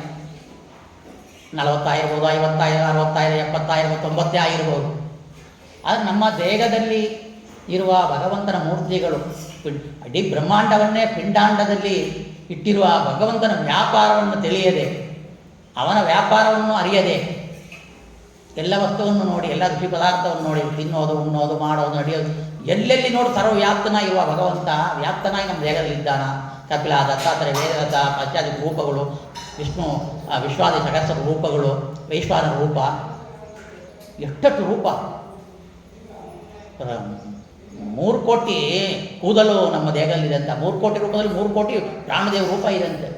ಪ್ರಾಣದೇವರೇ 3 ಕೋಟಿ ರೂಪ ಇದ್ದರೆ ಇನ್ನೂ ಎಷ್ಟು ಕೋಟಿ ರೂಪ ನಮ್ಮ ದೇಹದಲ್ಲಿ ಭಗವಂತ ಇರಬೇಕು ಅಂತ ಆ ದೇವತೆಗಳಿಗೆ ಗೊತ್ತು. ಲಕ್ಷ್ಮೀದೇವಿಗೂ ಬ್ರಹ್ಮದೇವರು ನಮ್ಮ ಸೃಷ್ಟಿ ಮಾಡಿದ ಪರಮಾತ್ಮನಿಗೆ ಗೊತ್ತು. ಇದನ್ನು ಅರಿಯದೆ, ಅದರಲ್ಲಿ ಸಂತೋಷ ಪಡದೆ, ಶಾಸ್ತ್ರಜ್ಞಾನ ಇಲ್ಲದೆ ಈ ರುಚಿ ಪದಾರ್ಥಕ್ಕೆ ಮರುಳಾಗಿ ನಾನು ಸತ್ತ ಬಾಲಕನಾಗಿದ್ದೀನಿ ಗುರುವರ್ಯ, ಸತ್ತೋ ಇರುವ ಬಾಲಕನಾಗಿದ್ದೀನಿ, ನೀವು ನಿಮ್ಮ ಪ್ರಸಾದವನ್ನು ದಯಪಾಲಿಸಿ ನನ್ನ ಜೀವನ ಕೊಟ್ಟು ಸಾಧನೆ ಮಾಡಲಿಕ್ಕೆ ಮುಂದುವರಿಸಬೇಕು ಅಂತೇಳಿ ಒಂದು ಅನುಸಂಧಾನ ನಮ್ಮಲ್ಲಿ ಇದ್ದರೆ ಮಾತ್ರವೇ ಆ ಘಟನೆ ನಮ್ಮ ಘಟನೆಗೆ ಹೋಲಿಕೆ ಮಾಡಿಕೊಂಡು ನಾವು ಅವರಲ್ಲಿ ಈ ದಿನ ಕಾಲ ಬೇಡೋಣ. ಇದು ಮಾತ್ರ ಅಲ್ಲ, ಮೃತ್ತಿಕಾ ಬೃಂದಾವನದಲ್ಲಿ ವಾಸವಾಗಿದ್ದಾರೆ. ಮೃತ್ತಿಕಾದಲ್ಲಿ ಯಾಕೆ ಅವರು ಆಯ್ಕೆ ಮಾಡಿಕೊಂಡ್ರು? ಯಾಕೆ ಮೃತ್ತಿಕಾ ಬೃಂದಾವನದಲ್ಲಿ ಆಯ್ಕೆ ಮಾಡಿಕೊಂಡ್ರು? ಮೃತ್ತಿಕಾ ಅಂದರೆ ಈ ಭೂಮಂಡಲ ಮೃತ್ತಿಕ, ಹೆಚ್ಚಿರೋದು ಮಣ್ಣಿನ ಅಂಶ. 3 ಭಾಗ ನೀರು, 1 ಭಾಗ ಮಣ್ಣು ಇದ್ದರೂ ಕೂಡ ನಾವು ಜೀವನ ಮಾಡೋಕ್ಕೆ ಸಮುದ್ರದಲ್ಲಿ ಮೀನಂತೆ ನಾವು ಬಾಳೋಕ್ಕಾಗೋದಿಲ್ಲ. ನಮಗೆ ಮಣ್ಣೇ ಬೇಕು. ಮಣ್ಣಿಂದ ಉದ್ಭವ ಆಗೋ ಮಣ್ಣನ್ನೇ ತಿಂತೀವಿ. ಮಣ್ಣನ್ನು ತಿಂದು ಮಣ್ಣಿನ ದೇಹವನ್ನು ಬೆಳೆಸ್ಕೊಳ್ತಾ ಇರ್ತೀವಿ. ಮಣ್ಣಿನ ಅಂಶ ಹೆಚ್ಚು. ಬ್ರಹ್ಮಾದಿ ದೇವತೆಗಳಿಗೆ ಮಿಂಚಿನಂತೆ ದೇಹ ಇರುತ್ತೆ, ತೇಜೋಮಯವ ಶರೀರ. ಆದರೆ ನಾವು ಮಣ್ಮಯ ಶರೀರ, ಮೃತ್ತಿಕಾ ಶರೀರ. ಮತ್ತು ಮೃತ್ತಿಕಾ ಅಭಿಮಾನಿ ಉಮಾದೇವಿ. ಉಮಾದೇವಿ ಮಣ್ಣಿನಿಂದ ಗಣಪತಿ ಅಂತ ಹೇಳಿದರು, ಅದು ತಾಮಸ ಪುರಾಣ. ವಿಶ್ವಂಬರ ಮೂರ್ತಿ ಆರಾಧನೆಯಿಂದ ಅವರಿಗೆ ಗಣಪತಿ ಗಜಮುಖ ಬಂತು ಅಂತ ಉಪನಿಷತ್ತು ಹೇಳ್ತಾ ಇತ್ತು, ಮಾಂಡೋಕ ಉಪನಿಷತ್ತು ಇತ್ಯಾದಿಗಳು. ಆ ರೀತಿಯಲ್ಲಿ ಇವಾಗ ನನ್ನ ಮಗ ಇಲ್ಲೋ ಒಬ್ಬರಿಗೆ ಒಂದು ಮಗ ಇರ್ತಾನ, ಅವ ಫಾರಿನಿಗೆ ಹೋಗಿರ್ತಾನ, ಒಂದು ಫೋಟೋ ಇಡ್ತಾರೆ. ಈ ಕಾಲದಲ್ಲಿ ಕಂಚಿನ ಪ್ರತಿಮೆ ಮತ್ತು ಮಣ್ಣಿನ ಪ್ರತಿಮೆ, ಪ್ಲಾಸ್ಟಿಕ್ ಪ್ರತಿಮೆ ಏನೇನೋ ಬಂದಿರುತ್ತೆ. ಅದು ಅಪ್ಪನ ತರಣೆ ಮಾಡಿಕೊಡ್ತಾರೆ, ಅಮ್ಮನ ತರಣೆ ಫೋಟೋ ಕೊಟ್ಟರೆ ಕಂಪ್ಯೂಟರ್ನಲ್ಲಿ ಮಾಡಿಕೊಡ್ತಾರಂತೆ. ಈ ರೀತಿಯಲ್ಲಿ ಒಂದು ಫೋಟೋ ಇಟ್ಕೊಂಡ್ರೆ ಅವ್ರು ನೋಡ್ತಾ ಇರ್ತಾರಾಗತ್ತೆ. ಆ ರೀತಿಯಲ್ಲಿ ಗಣಪತಿ ಯುದ್ಧಕ್ಕೆ ಹೋಗಿರೋ ಸಮಯಕ್ಕೆ ಅವನನ್ನು ನೋಡ್ತಾ ಇರಬೇಕಲ್ಲ ಮನೆಯಲ್ಲಿ. ಅದಕ್ಕಾದರೂ ಮಣ್ಣಿನಿಂದ ಪ್ರತಿಮೆಯನ್ನು ಮಾಡಿದ್ದು ಯಾರೋ ಉಮಾದೇವಿ. ಮಣ್ಣಿನಿಂದ ಗಣಪತಿ ಉದ್ಭವ ಆಗಿಲ್ಲ. ಈ ರೀತಿಯಲ್ಲಿ ಆ ಮೃತ್ತಿಕಾ ಅಂದರೆ ಯಾಕೆ ಅಭಿಮಾನಿ ಅವರು, ಮೃತ್ತಿಕಾ ಅಭಿಮಾನಿ ಉಮಾದೇವಿ ತನ್ನ ಪುತ್ರನ ತನ್ನ ಒಂದು ಮೃತ್ತಿಕಾದಿಂದ ಅಲ್ಲಿ ನಿರ್ಮಾಣ ಮಾಡಿಕೊಂಡು ಮಗನ ನೋಡ್ತಾ ಇದ್ದ. ಯಾಕೆ ಯುದ್ಧಕ್ಕೆ ಹೋಗಿದ್ದಾನ ಮಗ. ಈ ರೀತಿಯಲ್ಲಿ ಅನುಸಂಧಾನ. ಆದರೆ ಮಣ್ಣಿನಿಂದ ಗಣಪತಿ ಉದ್ಭವ ಆಗೋದಿಲ್ಲ. ಈ ರೀತಿಯಲ್ಲಿ ಮೃತ್ತಿಕಾ ನೋಡ್ರಿ, ಮೃತ್ತಿಕಾಲೇಪನ ಮುಖ ಅನೇಕ ಪ್ರಜಾ ಸೇವಿತಾ ಅಂತ ಹೇಳ್ತಾರೆ. ಮೃತ್ತಿಕಾ ಲೇಪನ ಮಾಡ್ಕೊಳ್ಬೇಕು ಮೃತ್ತಿಕಾ ಬೃಂದ. ಯಾಕೆ ನಾನು ಮೃತ್ತಿಕಾ ಬೃಂದ ಸ್ಥಾಪನೆ ಮಾಡಿ ನಾನು 700 ಮೃತ್ತಿಕಾ ಬೃಂದ ನಾನು ಇರ್ತೀನಿ ಅಂತ ರಾಯರು ಹೇಳಿದಂದರೆ ಆ ಮೃತ್ತಿಕಾಕ್ಕೆ ಅಷ್ಟು ಮಹತ್ವ ಇದೆ. ಇವತ್ತು ವಾದಿರಾಜ ಮೃತ್ತಿಕಾವನ್ನು ಅಟ್ಕೊಂಡ್ರೆ ಪಿಶಾಚಿಗಳು ಬರೋದಿಲ್ಲ, ತಪ್ಪು ದಾರಿಗೆ ಹೋಗೋದಿಲ್ಲ ಅಂತ ಪರಂಪರೆ ಇದೆ ಮೃತ್ತಿಕಾ ಲೇಪನ. ಆ ರೀತಿಯಲ್ಲಿ ಈ ಮೃತ್ತಿಕಾವನ್ನೇ ಉಣ್ತೀವಿ. ಮೃತ್ತಿಕಾ ಮಣ್ಣು ಶರೀರ. ಅದಕ್ಕಾಗಿ ಮತ್ತು ಮೃತ್ತಿಕಾದಿಂದವೇ ನಮಗೆ ಎಲ್ಲ ಪದಾರ್ಥಗಳು ವಸ್ತುಗಳು ದೊರಕ್ತಾ ಇದೆ. ಸಿಕ್ಕೋದು ಮೃತ್ತಿಕಾಯಿಂದ. ಆ ಮೃತ್ತಿಕಾ ವರ್ಷಗಟ್ಟಲೆ ಲಕ್ಷ ವರ್ಷಗಟ್ಟಲೆ ಆದರೆ ಅದು ಗಟ್ಟಿಯಾಗಿ ಕಲ್ಲಾಗತ್ತೆ. ಆ ಕಲ್ಲು ನೋಡಿ ಎಲ್ಲಿಂದ ಬಂತು? ಮೃತ್ತಿಕಾ ಕಣದ ಮೃತ್ತಿಕಾದ ಒಂದು ಗಟ್ಟಿ ಭಾಗವೇ ಕಲ್ಲು, ಸ್ಟ್ರಾಂಗ್ ಆಗಿದೆ. ಆ ರೀತಿಯಲ್ಲಿ ಮೃತ್ತಿಕಾ ಬೃಂದಾವನ ದರ್ಶನದಿಂದ ನಮಗೆ ಮನಸ್ಸು ಕಲ್ಲಿನಂತೆ ಗಟ್ಟಿಯಾಗಬೇಕು. ಅದಕ್ಕೆ ಕಲ್ಲಿಂದ ಬೃಂದಾವನ, ಮೃತ್ತಿಕೆಯಿಂದ ಅಲ್ಲಿ ಬರ್ತಾರೆ. ಕಲ್ಲು ಬೃಂದಾವನ ಮಾಡ್ತಾರೆ ಮುಂಚಿತವಾಗಿ. ಅದು ಮೃತ್ತಿಕಾ ಬರುವಾಗ ಒಂದು ರೂಪದಿಂದ ಅಲ್ಲಿ ಬಂದು, ರಾಯರೇ ಮೃತ್ತಿಕಾ ಇಲ್ಲ, ಮೃತ್ತಿಕಾ ಏನೋ ಒಂದು ಪ್ರತಿಮೆವೇ ಭಗವಂತ ಅಲ್ಲ. ನಾ ಪ್ರತಿಕೆ ನಾ ಈ ಸಗ ಓ ಹಾಗಂತೇಳಿ ಬ್ರಹ್ಮಸೂತ್ರ. ಬರೀ ಫೋಟೋ ಏನು ಭಗವಂತನ ಪ್ರತಿಮೆಗಳು, ಕಂಚಿನ ಪ್ರತಿಮೆ, ಬೆಳ್ಳಿ ಪ್ರತಿಮೆ, ವಜ್ರ ಪ್ರತಿಮೆ ಆಗಲಿ, ಭಗವಂತ ಅದರಲ್ಲಿದ್ದಾನೆ ಅಷ್ಟೇ. ಆ ರೀತಿಯಲ್ಲಿ ಮೃತ್ತಿಕಾ ಬೃಂದಾವನ ಒಂದು ರೂಪದಲ್ಲಿ ಅವರು ಇರ್ತಾರೆ. ಆ ಮೃತ್ತಿಕಾ ಏನಿದೆಯೋ ಆ ಮೃತ್ತಿಕಾ ಗಟ್ಟಿ ಆಗ್ತಾ ಅದು ಒಂದು ರೀತಿಯಲ್ಲಿ ಇಜ್ಜುಳಾಗತ್ತೆ, ಪುಡಿ ಆಗುತ್ತೆ ಸ್ಟ್ರಾಂಗಿಂದ. ಒಂದೊಂದು ಊರಲ್ಲಿ ಒಂದೊಂದು ವಸ್ತು ಆ ಮಣ್ಣಿನ ಒಂದು ಅಂಶದಿಂದ ಒಂದು ದೇಶದಲ್ಲಿ ವಜ್ರ ಸಿಕ್ಕತ್ತೆ, ಒಂದು ದೇಶದಲ್ಲಿ ಹೆಚ್ಚು ಬಂಗಾರ ಸಿಕ್ಕತ್ತೆ, ಒಂದು ದೇಶದಲ್ಲಿ ಸ್ವಲ್ಪ ಇಜ್ಜುಳು ಅದು ಸಿಗ್ತಾ ಇದೆ. ಎಲ್ಲ ಮಣ್ಣಿಂದವೇ ನಮಗೆ ಉಪಯೋಗ ಆಗ್ತಾ ಇರೋದು. ಹೆಚ್ಚು ಬಂಗಾರ ಯಾರಲ್ಲಿ ಇದೆಯೋ ಅವನೇ ಐಶ್ವರ್ಯ ತುಂಬಿದವನು ಅಂತ. ಆ ರೀತಿಯಲ್ಲಿ ಕಲ್ಲು ಬಂತು, ಬೃಂದಾವನ ಬಂತು, ರಾಯರು ಬಂದರು. ಸ್ವಲ್ಪ ಒಂದು ಗೂಡಲ್ಲಿ ಇಟ್ಕೊಂಡು ರಾಯರನ್ನ ಪ್ರತಿಷ್ಠಾಪನೆ ಮಾಡ್ತಾರೆ. ಸ್ವಲ್ಪ ವರ್ಷಕ್ಕೆಲ್ಲ ಬೆಳ್ಳಿ ಕವಚ ಹಾಕ್ಬಿಡ್ತಾರೆ ಅವರಿಗೆ. ಬೆಳ್ಳಿ ಎಲ್ಲಿಂದ ಬಂತು? ಮಣ್ಣಿಂದವೇ ಬಂತು. ಮಣ್ಣಿನಿಂದವೇ ಬೃಂದಾವನ, ಮಣ್ಣು ಬಂತು ರಾಯರ ಮೂಲ ಬೃಂದಿಗ ಬೃಂದಾವನ, ಅವು ಬೆಳ್ಳಿ ಕವಚ ಹಾಕ್ತಾರೆ. ಏನರ್ಥ? ಅಲ್ಲಿ ರಾಯರು ಬೆಳ್ಳಿಯ ಒಂದು ಅಲ್ಲೂ ತಪಸ್ಸು ಮಾಡ್ತಾರೆ. ಮೂಲ ಬೃಂದಾವನಲ್ಲಿ ತೇಜೋಮಯ ರೂಪದಲ್ಲಿ ಇದ್ದಾರೆ. ಬೇರೆ ಬೇರೆ ಕಡೆಯೂ ಕೂಡ ಅಲ್ಲಿ ಒಂದು ತಪಸ್ಸು ಮಾಡುವಾಗ ಬೆಳ್ಳಿ ಕವಚ ಬಂತು ಅಂತ ನಾವು ಏನು ಅನುಸಂಧಾನ ಮಾಡಬೇಕು? ಬೆಳ್ಳಿಯ ತೇಜಸ್ ಅವರಲ್ಲಿ ಬಂತು ಅಂತ ಒಂದು ಅನುಸಂಧಾನ ಮಾಡಿಕೊಂಡು ಅವರು ಬೇಡ್ಕೊಳ್ಬೇಕು. ಸ್ವಲ್ಪ ವರ್ಷ ಆದರೆ ಹೆಚ್ಚು ದುಡ್ಡು ಸೇರ್ತಾ ಬಂಗಾರ ಕವಚ ಹಾಕ್ಬಿಡ್ತಾರೆ. ಮಣ್ಣಿಂದವೇ ಬಂಗಾರ ಬಂತು ನೋಡಿ. ಆ ಬಂಗಾರ ಬಂತಂದರೆ ಬಂಗಾರದ ಒಂದು ಮಿನುಪು, ಎಷ್ಟು ಒಂದು ಆನಂದ ಬಂಗಾರವನ್ನು ನೋಡುವಾಗ ನಮಗೆ. ಅಂಥ ಆನಂದವನ್ನು ಕೊಡೋಕ್ಕೆ ಶುರು ಮಾಡ್ತಾರೆ. ಇವಾಗೆಲ್ಲ ಮಂತ್ರಾಲಯದಲ್ಲಿ ಪ್ರಹ್ಲಾದರಲ್ಲಿ ವಜ್ರಕವಚ ಆಗ್ತದೆ. ಅಂದರೆ ಈ ಕಲ್ಲು ಗಟ್ಟಿಯಾಗೋ ಈ ಕಾಯಿಲ್ ಏನಿದೆಯೋ ಇಜ್ಜುಳು, ಆ ಇಜ್ಜುಳು ಅನಂತ ಲಕ್ಷ ವರ್ಷಗಳಾದರೆ ಅದು ಬಂಗಾರವಾಗತ್ತೆ, ಇದು ವಜ್ರ ಆಗತ್ತೆ. ಆ ವಜ್ರ ಕವಚ ಬರುವಾಗ ಅದು ವಜ್ರದಂತೆ ಮಿಂಚುತ್ತಾರೆ ರಾಯರು ಅಂತ ನಾವು ಅನುಸಂಧಾನ ಮಾಡಬೇಕು. ಈ ರೀತಿಯಲ್ಲಿ ಗುರುತು ಅವರು ತೇಜೋಮಯವಾಗಿ ತೇಜೋಪುಂಗರಾಗಿ ಅವರು ನಮ್ಮಲ್ಲಿ ಇರ್ತಾರೆ ಅಂತೇಳಿ ಅನುಸಂಧಾನ ಮಾಡಬೇಕು ನೋಡ್ರಿ. ಅದಕ್ಕೆ ತಮ್ಮ ಶಿಷ್ಯರಿಗೆ ಮದುವೆಗೆ ಅವರು ಮೃತ್ಯಾವನ್ನು ಕೊಟ್ಟು ಕಳಿಸ್ತಾ ಇರ್ತಾರೆ. ಶಿಷ್ಯ ಬಂತಾನ ಬೇಡ್ತಾನ, ಏನು ಬೇಕು ಅಂತ ಕೇಳ್ತಾರೆ. ಏನು ಬೇಡ ನನಗೆ ಅಂತಾನ. ಇದನ್ನು ಕೊಡಬೇಕಪ್ಪ, ಮದುವೆ ನಿಮಗೆ ಕೆಲಸ ಮಾಡಿದ್ದಿ, ನನ್ನ ಕೆಲಸ ಏನು ಮಾಡ್ತಾ ಇದ್ದಾನೆ, ಎಲ್ಲಿ ನಮ್ಮ ಹೊರಡೆಯಿಂದ ಬಂದರೆ ಕಾಲಿಗೆ ನೀರಾಗೋದು, ಅಷ್ಟೇ ಒಂದು ಕೆಲಸ. ಸ್ವಾಮಿ ನೀವು ಸನ್ಯಾಸಿಗಳು ಏನು ಬೇಡ ಅಂತಿರೋರು, ನಿಮ್ಮ ಜೀವನ ಸರಿತೆಯಲ್ಲಿ ನಾನು ಕೇಳಿದ್ದೀನಿ, ನೀವು ವೆಂಕಟನಾಥನ ಇರುವಾಗ ಏನು ಕೇಳಿಲ್ಲ ಮಾಡಿಲ್ಲ ಅಂತ ವೈರಾಗ್ಯರು, ನಾನು ನಿಮ್ಮಂತ ತೊಗೊಂಡ್ರೆ ಹೇಗೆ, ನೀವೇ ಭಿಕ್ಷುಕರು ಹಾಗಂತೇಳಿ. ಆದರೂ ನಿಮ್ಮಿಂದ ಒಂದು ಆಗಬೇಕಾದ್ರೆ ಏನಪ್ಪ, ನಿತ್ಯ ನಾನು ನಿಮ್ಮ ಪಾದಕ್ಕೆ ನೀರು ಹಾಕಿದೆ. ಮನೆಗೆ ನೀವು ಪಾದ ಪೂಜೆಗೆ ಹೋದರೆ ಕಾಳಿ ನೀರು ಹಾಕ್ತಾರೆ, ಪ್ರೋಕ್ಷಣೆ ಮಾಡ್ಕೊಳ್ತಾರೆ, ಕಾಣಿಕೆ ಕೊಡ್ತಾರೆ. ನಿತ್ಯ ಪಾದ ಪ್ರೋಕ್ಷಣೆ ಮಾಡುವ ಭಾಗ್ಯ ನನಗೆ ಬಂದಿದೆ ನೋಡಿ. ನಿತ್ಯ ಪಾದಕ್ಕೆ ನೀರು ಹಾಕುವ ಭಾಗ್ಯ ಭಗವಂತ ನನಗೆ ಕೊಟ್ಟಿದ್ದಾನ. ಆದರೆ ನಾನು ಕಾಣಿಕೆ ನಿಮಗೆ ಕೊಡಬೇಕು. ಪಾದಪೂಜೆ ಮಾಡಿ ಕಾಣಿಕೆ ಕೊಡೋದು ಯಾರು? ಯಾರು ಪಾದಪೂಜೆ ಮಾಡೋಕ್ಕಾರ್ಥ ಅವ್ರು ಕಾಣಿಕೆ ಕೊಡಬೇಕು, ಎತ್ತುಗಳಿಗೆ ಭಿಕ್ಷೆ ಹಾಕಬೇಕು. ನನಗೆ ಏನು ಬೇಡ, ನಿಮಗೆ ಹಾಕಿದ ಮಣ್ಣನ್ನು ಕೊಡಿ. ಸರಿ ಆಯಿತು, ತಗೊಂಡು ಆ ಮಣ್ಣನ್ನು ತಗೊಂಡು ಬರ್ತಾನ. ಮದುವೆ ಆಗಬೇಕಾಗಿದೆ, ಕೈಯಲ್ಲಿ ಏನೂ ಇಲ್ಲ, ಅಪ್ಪ ಅಮ್ಮ ಕರೆದಿದ್ದಾರೆ, ಊರಿಗೆ ಹೋಗಬೇಕು. ನೋಡು ರಾತ್ರಿ ಆಗಿದೆ. ಆವಾಗ ಒಂದು ಊರು ಬರ್ತಾಯಿದೆ. ಆ ಊರು ದಿನ್ನೆಯಲ್ಲಿ ಅವ ಮಲಗಿರ್ತಾನ. ಸುಮಾರು ಒಂದು 12 ಗಂಟೆ ರಾತ್ರಿಗೆ ದೊಡ್ಡ ಶಬ್ದ ಮಾಡಿಕೊಂಡು ಒಂದು ಭೂತ ಬರ್ತಾ ಇದೆ. ಅದು ಅವರು ಮನೆಯಲ್ಲಿ ಹುಟ್ಟುವ ಮಗುವನ್ನು ಸ್ವೀಕಾರ ಮಾಡೋದಂತ. ನಾವು ಮಗುವನ್ನು ತಿಂತಾರ, ಭೂತಗಳು ತಿಂದಿದೆ ಹಾಗಂತ ನೋಡಿದೆ.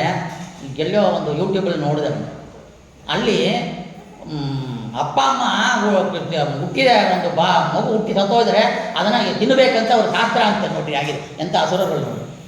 ಆ ಹೋಟೆಲ್ನಲ್ಲಿ ಶಿಶುವಿನ ಒಂದು ಮಾಂಸ ಇಲ್ಲಿ ದೊರಕುತ್ತಿದೆ, ಇಷ್ಟು ರೇಟು ಅಂತ. ಅದು ವರ್ಷ ಎಷ್ಟೆಷ್ಟು ಆಗುತ್ತೋ ಅಷ್ಟು ಕಮ್ಮಿ ಆಗುತ್ತೋ ಅಷ್ಟು ರೇಟ್ ಜಾಸ್ತಿ ಅಂತ. ಅದಕ್ಕೆ ಎಂಥ ವಿಚಿತ್ರ ಜಗತ್ತು ಭೂಲೋಕ ನೋಡ್ಬಿಟ್ರೆ ತುಂಬ ವಿಚಿತ್ರವಾಗಿದೆ ಆಚರಣೆಗಳು. ಆ ರೀತಿಯಲ್ಲಿ ಆ ಮಾಂಸವನ್ನು ಮಗುವನ್ನು ತಿಂದು ಬರ್ತಾ ಇದ್ದಾನ. ಎಷ್ಟೋ ಮಕ್ಕಳು ಸತ್ತೋಯ್ತು. ಇವ ಮಗು ಹುಟ್ಟಿದೆ, ಪ್ರಸವ ಆಗಿದೆ, ಮಗು ಅರ್ತಾ ಇದೆ ಹುಟ್ಟಿದ ಕೂಡಲೇ. ಇವ ನುಗ್ತಾನ, ಆ ಬಾಗಿಲು ಎಂಟರ್ ಆಗೋಕ್ಕೆ ಬಿಟ್ಟಿಲ್ಲ. ಏನು ಬಿಟ್ಟಿಲ್ಲ, ಅವ ಪಂಚೆಯಲ್ಲಿ ಕಟ್ಕೊಂಡು ಬಂದಿರುವ ರಾಯರ ಮೃತ್ತಿಕ ಆ ಮನೆ ಒಳಗಡೆಯಿಂದ ಹೋಗೋಕ್ಕೆ ಬಿಟ್ಟಿಲ್ಲ. ಇವ ಗಾಬರಿ ಹೊಡಿತಾನ. ಏನೋ ಇದೆ ಈ ಬ್ರಾಹ್ಮಣನಲ್ಲಿ, ಏನೋ ಮಂತ್ರ ಮಾಡ್ಕೊಂಡಿದ್ದಾನೆ, ಏನೋ ನಮ್ಮಿಂದ ದಾಟಕ್ಕಾಗಿಲ್ಲ ಅಂತ. ಏ ಬ್ರಾಹ್ಮಣ, ಯಾರು ನೀವು? ತಿನ್ನಕ್ಕೆ ಬರ್ತೀನಿ, ನಂಗೆ ಹಸುವಾಗಿದೆ ಅಂತಾನೋ. ಇವ ಭಯ ಭೀತರಾಗಿ ಆ ಬಟ್ಟೆಯನ್ನು ಆ ಭೂತ ಮೇಲೆ ಹಾಕ್ತಾನ. ಆ ಪಿಶಾಚಿಯಾಗಿ ಅದು ಓದಿ ಕಿಚ್ಚಾಡಿಕೊಂಡು ಬಿದ್ದು ಭಸ್ಮವಾಗಿದೆ.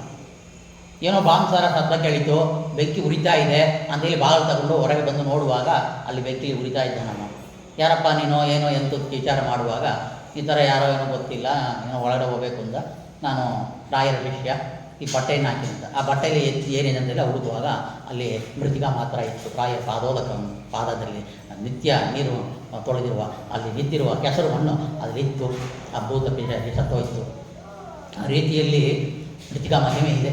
ಆಮೇಲೆ ಅವರು ಕರಿ ಬರ್ತಾರೆ, ಈ ಥರ ಎಷ್ಟೋ ಮಕ್ಕಳು ಸತ್ತೋಯಿತು, ಇವನ್ ಕಾಟ ಊರಿಗೆ ಇಂದ ತುಂಬ ಕಾಟವಾಯಿತು ಅಂತ ಹೇಳ್ತಾರೆ. ಯಾಕೆ ಭೀಮಸೇನ ದೇವರು ಒಂದು ಊರಿಗೆ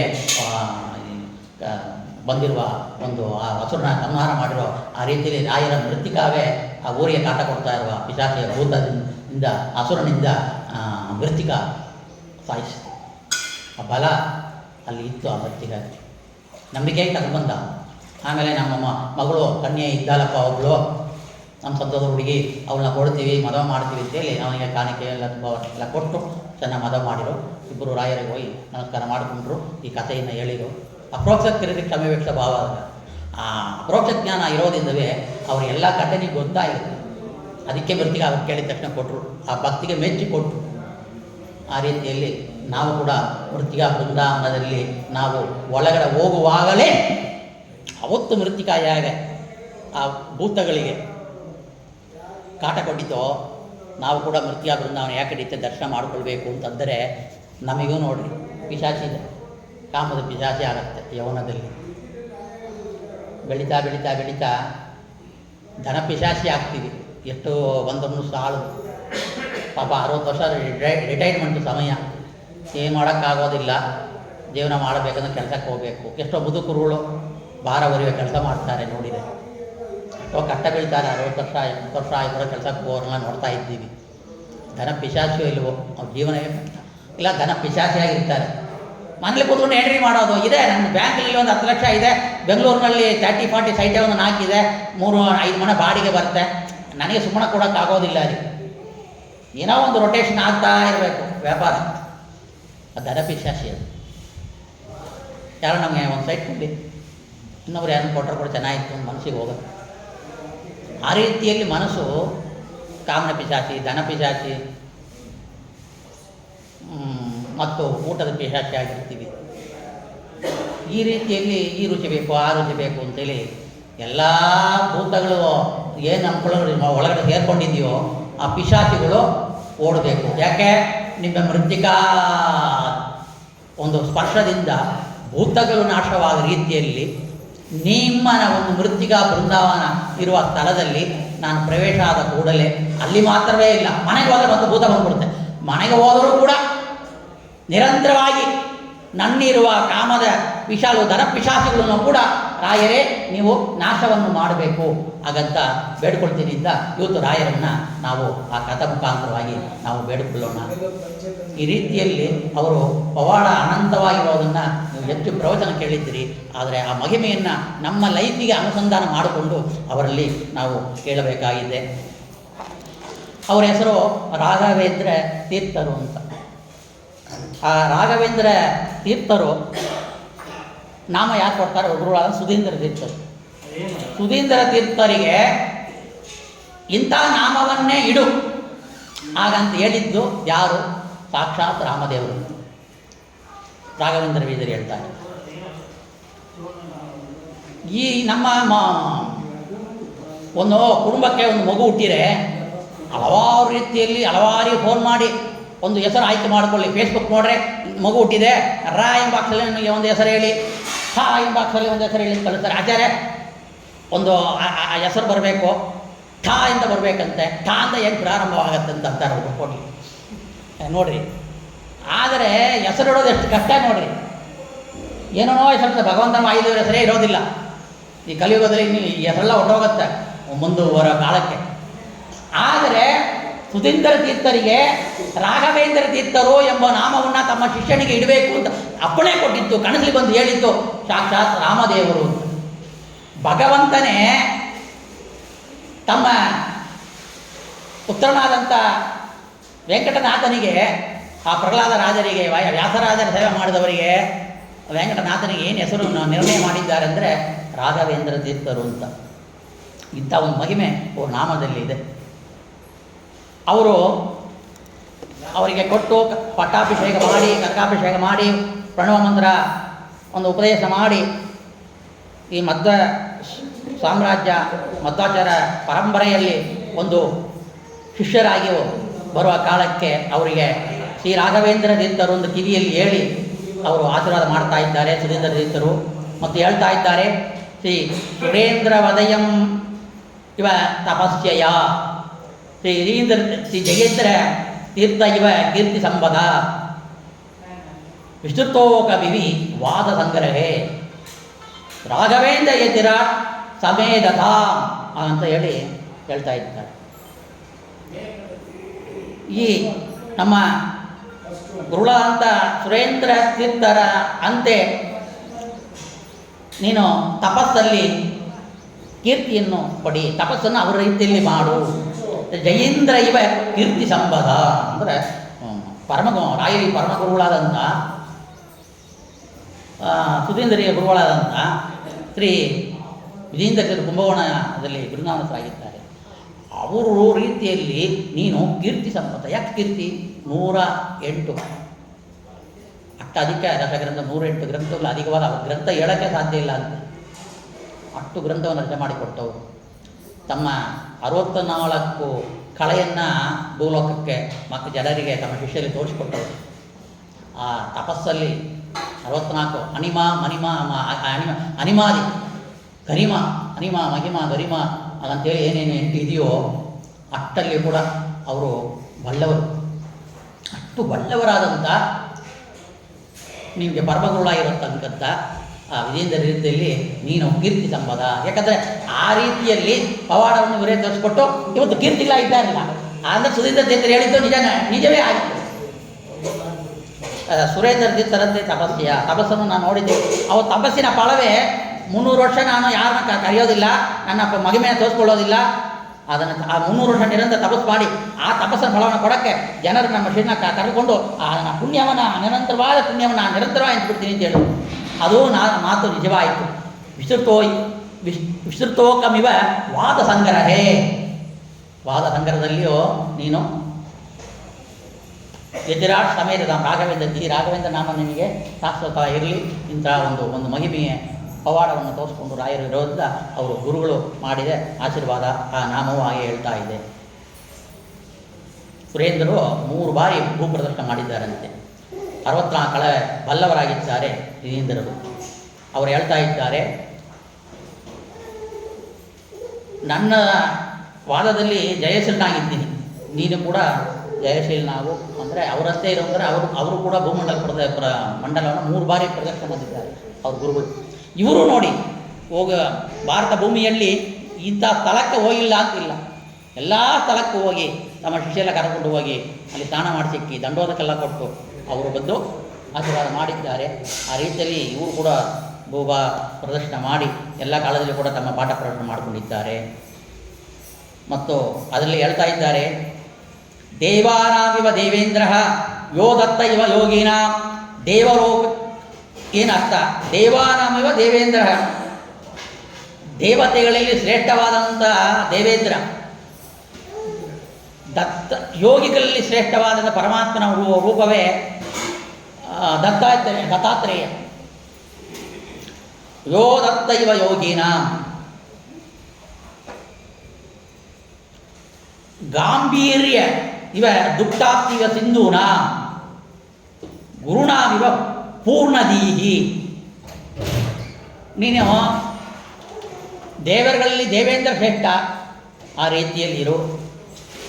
ದತ್ತಾತ್ರೇಯಂತೆ ನೀನು ಯೋಗ ತಪಸ್ವಿಯಾಗಿರು. ಗಾಂಭೀರ್ಯದಲ್ಲಿ ಸಮುದ್ರದಂತೆ ಇರು. ಗುರುಗಳಲ್ಲಿ ಪೂರ್ಣದೀಹಿ, ಪೂರ್ಣ ಅಂದರೆ ಶ್ರೀಮಧ್ವಾಚಾರ್ಯರು ಪೂರ್ಣದೀಹಿ. ಆ ರೀತಿಯಲ್ಲಿ ನೀನು ನೋಡ್ರಿ, ಅದು ನಿಜ ಆಯಿತು. ಗುರುಗಳು ಹೇಳಿದ ಮಾತು ನಿಜ ಆಯಿತು. ಆ ದೇವಾಲಯ ಪಟ್ಟಣಕ್ಕೆ ಹೋಗೋದು ಯಾಕೆ? ಅಲ್ಲಿ ಕಲ್ಪವೃಕ್ಷ ಇದೆ, ಕಾಮಧೇನು ನಿಂತಿದೆ. ಆದರೆ ಇವರು ಕೂಡ ಕಲ್ಪವೃಕ್ಷ ಕಾಮಧೇನು. ಕಲ್ಪವೃಕ್ಷ ದೇವಲೋಕದಲ್ಲಿ ಒಂದೇ ಒಂದು ಕಲ್ಪವೃಕ್ಷ ಇದಂತೆ, ಕೇಳಿದ್ದೆಲ್ಲ ಕೊಡುವ ಕಾಮಧೇನು. ಆದರೆ ಇವರು ಕಲ್ಪವೃಕ್ಷ 2 ರೀತಿಯಲ್ಲಿಯೂ ಇದೆ. ಈಗ ಪರ ಸುಖ ನಮಗೆ ಬೇಕು. ಪರಸುಖಕ್ಕೆ ತತ್ವಜ್ಞಾನ, ಈಗ ಸುಖಕ್ಕೆ ಎಲ್ಲ ವಸ್ತುಗಳು, ಇದು ಏನೇನು ಊಟ ಮಾಡೋಕ್ಕೆ, ಬೆಳೆಯೋಕ್ಕೆ, ಮಾಡೋಕ್ಕೆ ಮತ್ತು ನಮಗೆ ಅರ್ಥಗಳು ಬೇಕು. ದುಡ್ಡು, ಒಡವೆ ಇದೆಲ್ಲ ಬೇಕಾಗುತ್ತೆ. ಇದನ್ನು ಕೇಳಿದ್ರು ಕೊಟ್ಟಿದ್ದಾರೆ, ಕೊಡ್ತಾ ಇದ್ದಾರೆ ರಾಯರು. ಅದೇನೋ ಕಲ್ಪವೃಕ್ಷದಂತೆ ಆಯಿತು.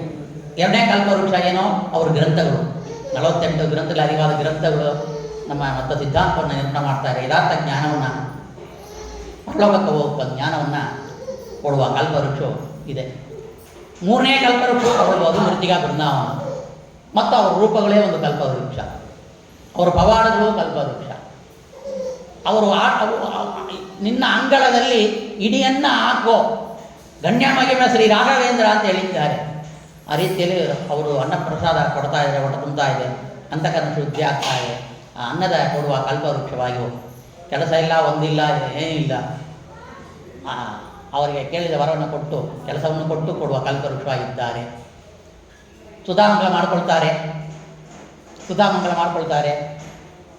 ಇಂಥ ಮಠಗಳಿಲ್ಲಾಗಿದ್ದರೆ, ಪುರೋಹಿತ ನಡಿಲಾಗಿದ್ದರೆ, ಶ್ರಾದ್ದ ಕಾರ್ಯ ನಡಿಲಾಗಿದ್ದರೆ, ಪಾಠ ಪ್ರವಚನ ವೇದವ್ಯಾಸ ಪೀಠದಲ್ಲಿ ಕೂತ್ಕೊಂಡು ಪಾಠ ಪ್ರವಚನ ಇಲ್ಲಾಗಿದ್ದರೆ, ಅಲಂಕಾರ ಭಕ್ತಿ ಇಲ್ಲಾಗಿದ್ದರೆ, ಎಷ್ಟು ಸುಧಾ ಪಂಡಿತರು ಬೆಳೀತಾರೋ ಅಷ್ಟು ಮಠಗಳು ಆಗ್ತಾ ಇದೆ. ಆ ಮಠದಲ್ಲಿ ನಿತ್ಯ ಉಪನ್ಯಾಸ ಆಗ್ತಾ ಇದೆ, ಅಲಂಕಾರ ಎಲ್ಲ ಕರೀತಾರೆ. ಅವ್ರನ್ನೂ ನೋಡಿಕೊಳ್ಳುವ ಜವಾಬ್ದಾರಿ ಯಾರು ಮಧ್ವಮದವನ್ನು ಆಚರಣೆ ಮಾಡಿಕೊಂಡು ಸುಧಾವನ್ನು ಓದಿಕೊಂಡು ಇದ್ದಾರೋ ಅವರಿಗೂ ಕೂಡ ಆಶ್ಚರ್ಯವಾಗಿ ಮಠ ಮಾಡ್ತಾರೆ.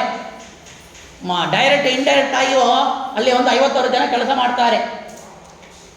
ಮೂಲ ಮಠದಲ್ಲಿ ಎಲ್ಲ 1000 ಜನ ಕೆಲಸ ಮಾಡ್ತಾರೆ. 1000 ಮಠಗಳಾಗ್ತಾ ಇದೆ. ಆ ರೀತಿಯಲ್ಲಿ ಅವರಿಗೆಲ್ಲ ಕೆಲಸ ಕೊಟ್ಟು ಜೀವನವನ್ನು ನಡೆಸಿಕೊಳ್ಳಕ್ಕೆ ಅವರು ಇವತ್ತು ಕಲ್ಪವೃಕ್ಷ ಕಾಮಧೇನುವಾಗಿದ್ದಾರೆ. ಈ ರೀತಿಯಲ್ಲಿ ನಾವು ಯೋಚನೆ ಮಾಡ್ತಾ ಹೋಗ್ತಾ ಇದ್ದರೆ, ಅನುಸಂಧಾನ ಮಾಡ್ತಾ ಹೋಗ್ತಾ ಇದ್ದರೆ, ಅವರ ಪವಾಡಗಳು ನಮ್ಮಲ್ಲಿ ಅನ್ವಯ ಮಾಡಿಕೊಂಡು ನಾವು ಚಿಂತನೆ ಮಾಡಿದರೆ ಸಾಧ್ಯವೇ ಇಲ್ಲ ನೆಲೆಗಳಕ್ಕೆ, ಅಷ್ಟು ಹೋಗ್ತಾ ಇದೆ. ಅದಕ್ಕೆ ಹೇಳ್ತಾ ಇರೋದು ಅಪರಾಜ ಹೇಳ್ತಾರೆ, ಅಗಮ್ಯ ಮಹಿಮಾಲೋಕೆ ರಾಘವೇಂದ್ರೋ ಮಹಾಯಶ ಅಂತ. ಅವರ ಮಹಿಮೆ ಇಷ್ಟ ಅಷ್ಟ ಅಗಮ್ಯ ಮಹಿಮೆ. ನೋಡಿ, ಕೃಷ್ಣ ದೇವ ಶಾಂತಿಪಿನಿ ಅನ್ನೊಂದು ಅಂಶ. ಶಾಂತಿಪಿನಿ ಗುರುಗಳು ಇಲ್ಲಿ ಪಾಠ ಕೇಳಿ ಮುಗಿಸ್ಕೊಂಡು ಬರುವಾಗ ಗುರುದಕ್ಷಿಣೆಯಾಗಿ ಏನು ಕೊಡೋದು, ಗುರುದಕ್ಷಿಣೆಯಾಗಿ ಏನು ಕೊಡಬೇಕು ಹಾಗಂತ ಹೇಳಿ ಕೇಳುವಾಗ ಅವರು ಹೇಳ್ತಾರೆ, ನಿನ್ನಿಂದ ಆಗುತ್ತೋ ಇಲ್ವೋ ಕೃಷ್ಣ, ನನ್ನ ಮಗ ಅಗಾರ ಮೃತ್ಯುವನ್ನು ಹೊಂದಿದ್ದಾನ, ಯಮಪಟ್ಟಣಕ್ಕೆ ಹೋಗಿದ್ದಾನ, ನಿನ್ನಿಂದ ಆದರೆ ಕರ್ಕೊಂಡು ಬಾ. ಆಯಿತು, ನಾನು ಅದೇ ಗುರುದಕ್ಷಿಣೆ ಕೊಡ್ತೀನಿ ಹೇಳಿ ಅವ ನರಕಕ್ಕೆ ಹೋಗ್ತಾನ, ಅಲ್ಲಿ ಯಮಧರ್ಮರಾಜ ಬಿಡೋದಿಲ್ಲ ಅಂತಾನ, ಅವನ ಯುದ್ಧದಲ್ಲಿ ಸೋಲಿಸ್ತಾನ, ಮತ್ತು ಅವನಿಗೆ ಬುದ್ಧಿವಾದ ಹೇಳ್ತಾನ. ಅವನ ಯಾವ ರೀತಿಯಲ್ಲಿ ಅವತ್ತಿನ ದಿನ ಸತ್ತನೋ ಅದೇ ರೀತಿಯಲ್ಲಿ ಅದೇ ರೂಪದಲ್ಲಿ ಅದೇ ಅದರಲ್ಲಿ ಅವನಿಗೆ ಶಾಂತಿವಿನಿ ಋಷಿಗಳಿಗೆ ಒಪ್ಪಿಸಿ ನಮಸ್ಕಾರ ಮಾಡಿ ಗುರುದಕ್ಷಿಣೆ ಅಂತ ಹೇಳ್ತಾನೆ. ಆ ಅಂಥ ಒಂದು ಗುರುಗಳಿಗೆ ದಕ್ಷಿಣೆಯನ್ನು ಕೊಟ್ಟು ಇವರು ಗುರುದಕ್ಷಿಣೆ ಕೊಟ್ಟಿದ್ದಾರೆ. ಏನು ಆಶೀರ್ವಾದ ಮಾಡಿ ಕೊಟ್ಟರೋ ಅದನ್ನೇ ನಮಗಾಗಿ ಅಂತ ಯೋಗವಾಗಿ ದತ್ತಾತ್ರೇಯ ಯೋಗದಲ್ಲಿ ಆಗಿರ್ತಾರೋ మరి ಯೋಗದಲ್ಲಿ ತಪಸ್ಸಲ್ಲಿ ಪ್ರದಕ್ಷಿಣೆ ಪ್ರದಕ್ಷಿಣೆ ಮಾಡಿ ಪರಮದ ಖಂಡನೆಯನ್ನು ಮಾಡಿ ಅನಂತ ರೀತಿಯಲ್ಲಿ ರಾಯರು ಇವತ್ತು ಇದ್ದಾರೆ. ಆ ರೀತಿಯಲ್ಲಿ ನಾವು ನೋಡ್ತಾ ಇದ್ದೀವಿ. ನಾವು ಕಲ್ಪವೃಕ್ಷ ಕಾಮಧೇನು ರಾಯರ ಹತ್ರ ಬಂದರೆ ಸಾಕು, ನಮಗೆ ಏನು ಬೇಡದೇ ಇದ್ದರೂ ಕೂಡ ಅವರಲ್ಲಿ ನಿಷ್ಕಾಮವಾಗಿ ಇಟ್ಕೊಳ್ಳಿ. ಸುಮ್ಮನೆ ಬಂದು ಏನೋ ಕಾಣಿಕೆ ಹಾಕಿದ್ವೋ, ನಮ್ಮಿಂದ ಏನಾಗುತ್ತೋ ಮಾಡಿದ್ವೋ, ನಮಸ್ಕಾರ ಮಾಡಿಕೊಂಡು ಹೋಗು, ನಮಗೇನು ಕೇಳಿಲ್ಲ, ಕೇಳೋಕ್ಕೆ ಮನಸ್ಸು ಬಂದಿಲ್ಲ, ಅವ್ರ ಹತ್ರ ಏನು ಕೇಳೋರು. ಇವಾಗ ಕಾರ್ ತೊಗೊಳ್ಬೇಕು ಅಂತ ಬೇಡ್ರೆ ಏನಾಗುತ್ತೆ, ಏನೋ ಒಂದು ಸ್ವಲ್ಪ ದುಡ್ಡು ಸೇರಿಸಿಕೊಂಡು ಗೀಟ್ ಹಾಕೊಂಡು ಕಾರ್ ತೊಗೊಳ್ಬೋದು, ಏನೋ ಒಂದು ಮಾಡ್ಕೊಳ್ಬೋದು, ಏನು ವಸ್ತು ಬೇಕಾದ್ರೆ ಕಾಸಿದ್ದ ಪಡೀಬೋದು. ಅವ್ರ ಹತ್ರ ಬಂದು ಈ ಜಡ ವಸ್ತುಗಳನ್ನ ಕೇಳಿ ಏನು ಪ್ರಯೋಜನ? ತತ್ವಜ್ಞಾನವನ್ನೇ ಕೇಳಬೇಕು. ಒಂದೊಂದು ದೇವತೆಗಳು ಒಂದೊಂದು ಕೊಡ್ತಾರೆ. ಪುರಾಣದಲ್ಲಿದೆ, ನಮಗೆ ಒಳ್ಳೆಯ ಸುಖ ಬೇಕಾ, ಯುದ್ಧ ಜಯ ಬೇಕಾ, ಕುಮಾರ ಸ್ಕಂದನಲ್ಲಿ ಬೇಡಿ, ದೇವೇಂದ್ರನಲ್ಲಿ ಬೇಡಿ, ದೇವಪದಿ ಬೇಕಾಯಿದ್ದರೆ, ನಿಮಗ ಸುಂದರ ರೂಪ ಇರುವ ಒಂದು ಮಗ ಹುಟ್ಟಬೇಕಾ, ಸ್ಕಂದನಲ್ಲಿ ಬೇಡಿ, ಮತ್ತು ಮನೋನಿಯಾಮಕ ಇಂದ್ರನಲ್ಲಿ ಹೋಗಿ ಮನುಷ್ಯರಾಂತಿ ಹೇಳಿ, ದುಡ್ಡು ಪತ್ರ ಒಡವೆ ಎಲ್ಲ ಬೇಕಾ, ಪರಮಾತ್ಮ ಹಬ್ಬ ಮಾಡಿ ಐಶ್ವರ್ಯಕ್ಕಾಗ ಲಕ್ಷ್ಮೀನ ಬೇಡಿ. ಈ ರೀತಿಯಲ್ಲಿ ಏನೇ ಯಾವ ದೇವತೆಗೆ ಏನೋ ಅಭಿಮಾನಿ ದೇವತೆ ನಿರ್ವಿಘ್ನವಾಗಿ ನೋಡಿಬೇಕಾ ಗಣಪತಿಗೆ ಹೋಗಿ ಬೇಡಿ. ಈ ರೀತಿಯಲ್ಲಿ ಮುಕ್ಕೋಡಿ ದೇವತೆಗಳು ಕೂಡ ಒಂದೊಂದು ವರ ಕೊಡೋಕ್ಕೆ ಇದ್ದಾರೆ. ಆದರೆ ಎಲ್ಲವನ್ನು ಕೊಡುವ ಕಲ್ಪವೃಕ್ಷ ಕಾಮಧೇನು ಯಾರು ಅಂತಂದರೆ ಇವಾಗ ನಮ್ಮ ರಾಯರೇ. ಮತ್ತು ಅವರು ಬೃಂದಾವನದಲ್ಲಿ ಕೂಡ ಸಾಲಿಗ್ರಾಮ ನಿವಾಸದಲ್ಲಿ ಪರಮಾತ್ಮ ಅನಂತ ರೂಪದಲ್ಲಿದ್ದಾನ. ವೇದವ್ಯಾಸ ದೇವರು ಅಲ್ಲಿ ಸನ್ನಿಧರಾಗಿರ್ತಾರೆ. ಹನುಮಭಿಮಾಮ ರೂಪದಲ್ಲಿ ವಾಯುದೇವರಿರ್ತಾರೆ. ಮೂಲ ರಾಮಚಂದ್ರ ದೇವರು, ಹಯಗ್ರೀವ ದೇವರು, ಲಕ್ಷ್ಮೀ ನರಸಿಂಹ ರೂಪ ದೇವರು, ರುಕ್ಮಿಣಿ ಸತ್ಯಭಾಮ ಸಮೇತವಾದ ಗೋಪಾಲಕೃಷ್ಣ, ಈ ರೀತಿಯಲ್ಲಿಯೂ ಪಂಚರೂಪದಲ್ಲಿಯೂ ಕೂಡ ನಾವು ಚಿಂತನೆ ಮಾಡಬೇಕು. ನಾವು ಬೇಡುವಾಗ ನಮ್ಮ ಪಾಪಗಳು ಪರಿಹಾರ ಮಾಡಬೇಕು ಅಂತ ಬೇಡುವವರಿಗೆ ಲಕ್ಷ್ಮೀ ನರಸಿಂಹ ರೂಪದಲ್ಲಿ ಆ ಅಪ್ಲಿಕೇಶನ್ ಹಾಕ್ತಾರೆ. ನರಸಿಂಹದೇವರು ಅಪ್ಲಿಕೇಶನ್ ಯಾರಿಂದ ಬಂದಿದೆ? ರಾಯರಿಂದ ಬಂದಿದೆ. ಸರಿ, ಪಾಪಗಳು ನಾಶ ಮಾಡ್ತಾರೆ. ಈ ಅರ್ಥಗಳು ಬೇಕಾಗುತ್ತೆ ಮನುಷ್ಯರಿಗೆ. ಮನುಷ್ಯಾವತಾರ ಮಾಡಿದ ರಾಮಚಂದ್ರ ದೇವರು ಮುಖಾಂತರವಾಗಿ ಅಲ್ಲಿ ಅಪ್ಲಿಕೇಶನ್ ಹಾಕಿದಾಗಲೇ ದ್ರವ್ಯಗಳು ಬರುತ್ತೆ. ರುಕ್ಮಿಣಿ ಸತ್ಯವನ್ನು ಗೋಪಾಲಕೃಷ್ಣ ಯುದ್ಧ ಜಯ ಮಾಡಿದವನು ಅಂತ ನಮಗೆ ಬರುವ ಯುದ್ಧಗಳನ್ನ ಜಯ ಮಾಡಿ ಕೊಟ್ಟು ನಮ್ಮನ್ನು ಕಾಪಾಡೋಕ್ಕೆ ಕೃಷ್ಣ ಪರಮಾತ್ಮ ಅಪ್ಲಿಕೇಶನ್ ಕಳಿಸ್ತಾರೆ. ಕೃಷ್ಣ ಪರಮಾತ್ಮ ಬರ್ತಾರೆ.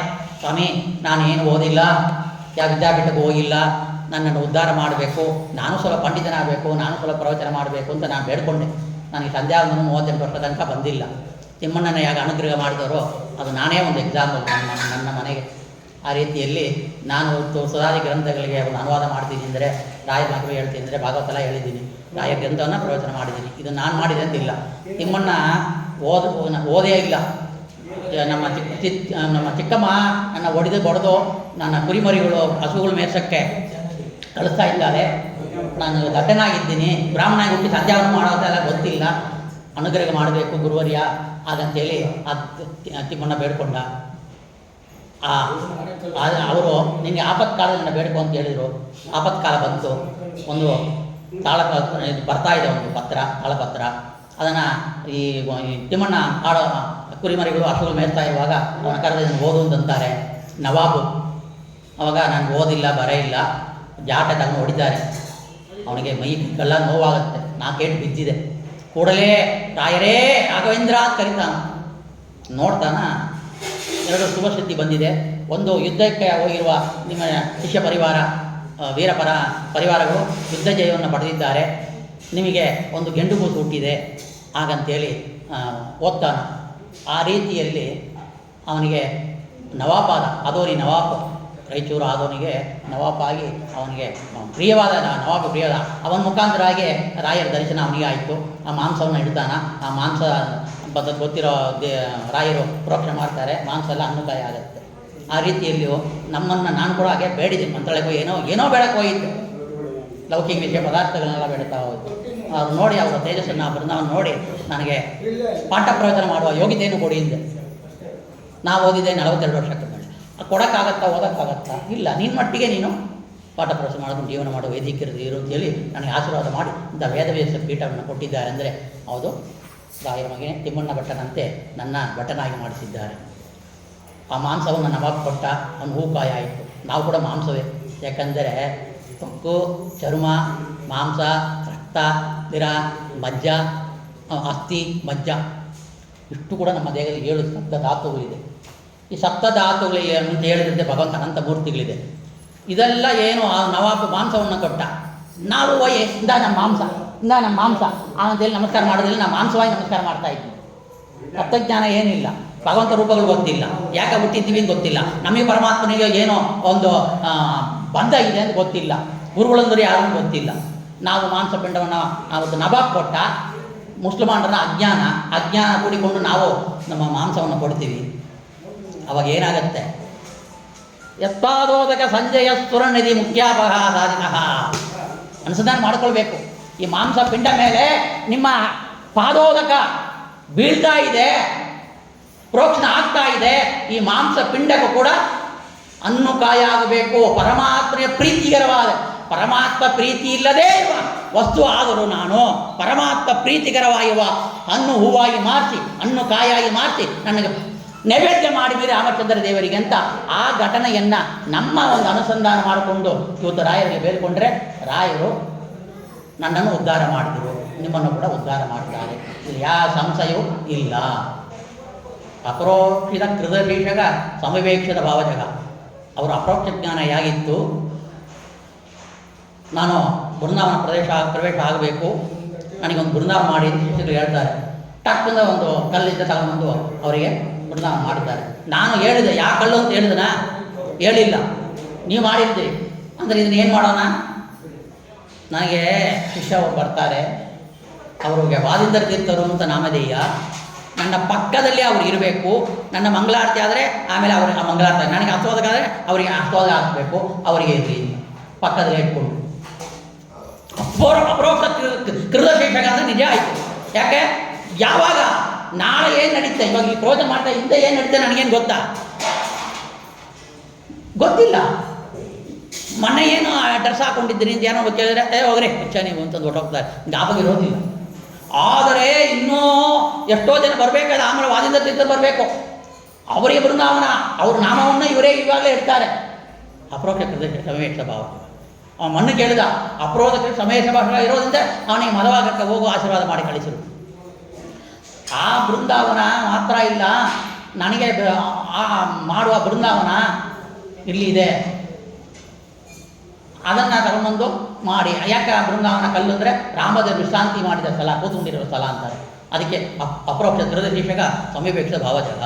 ರಾಮದೇವರು ಕೂತಿರೋದು ಯಾವಾಗ ಕೂತ್ಬಿಟ್ರು? ಅವರು ತ್ರೇತಾಯುಗದಲ್ಲಿ ಕೂತ್ಕೊಂಡಿದ್ದು. ಏನು ನನ್ನ ಬಂದು ಕೂತ್ಬಿಟ್ರ ರಾಮರು? ಇಲ್ಲ. ಅಂದರೆ ಈ ಊರು ಮಾಂಚೋಳೆ ಬೇಕು ಅಂತ ನವಾಪತ್ರ ಕೇಳ್ತಾ ಇದ್ದಾರೆ. ಯಾಕೆ ಬೇಕು?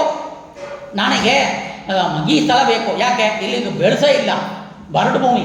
ಇದು ಯಾಕೆ ಕೇಳ್ತಾ ಇದ್ದೀರಿ? ಒಳ್ಳೆ ರಾಜ್ಯ, ಒಳ್ಳೆ ದೇಶವನ್ನು ಕೊಡ್ತೀನಿ, ಒಳ್ಳೆ ಸಮೃದ್ಧಿಯ ಬೆಳೆಯುವ ಜಾಗವನ್ನು ಕೊಡ್ತೀನಿ. ಅದೆಲ್ಲ ಬೇಡ, ಇದೇ ಬೇಕು. ವೈರಾಗ್ಯ ಮೂರ್ತಿಗಳವು. ಯಾಕೆ? ಪ್ರಹ್ಲಾದ ರಾಜ ಯಜ್ಞ ಮಾಡಿದ ಸ್ಥಳ ಅಂತ. ಪ್ರಹ್ಲಾದ ಯಜ್ಞ ಮಾಡಿದ ಯಾವಾಗ?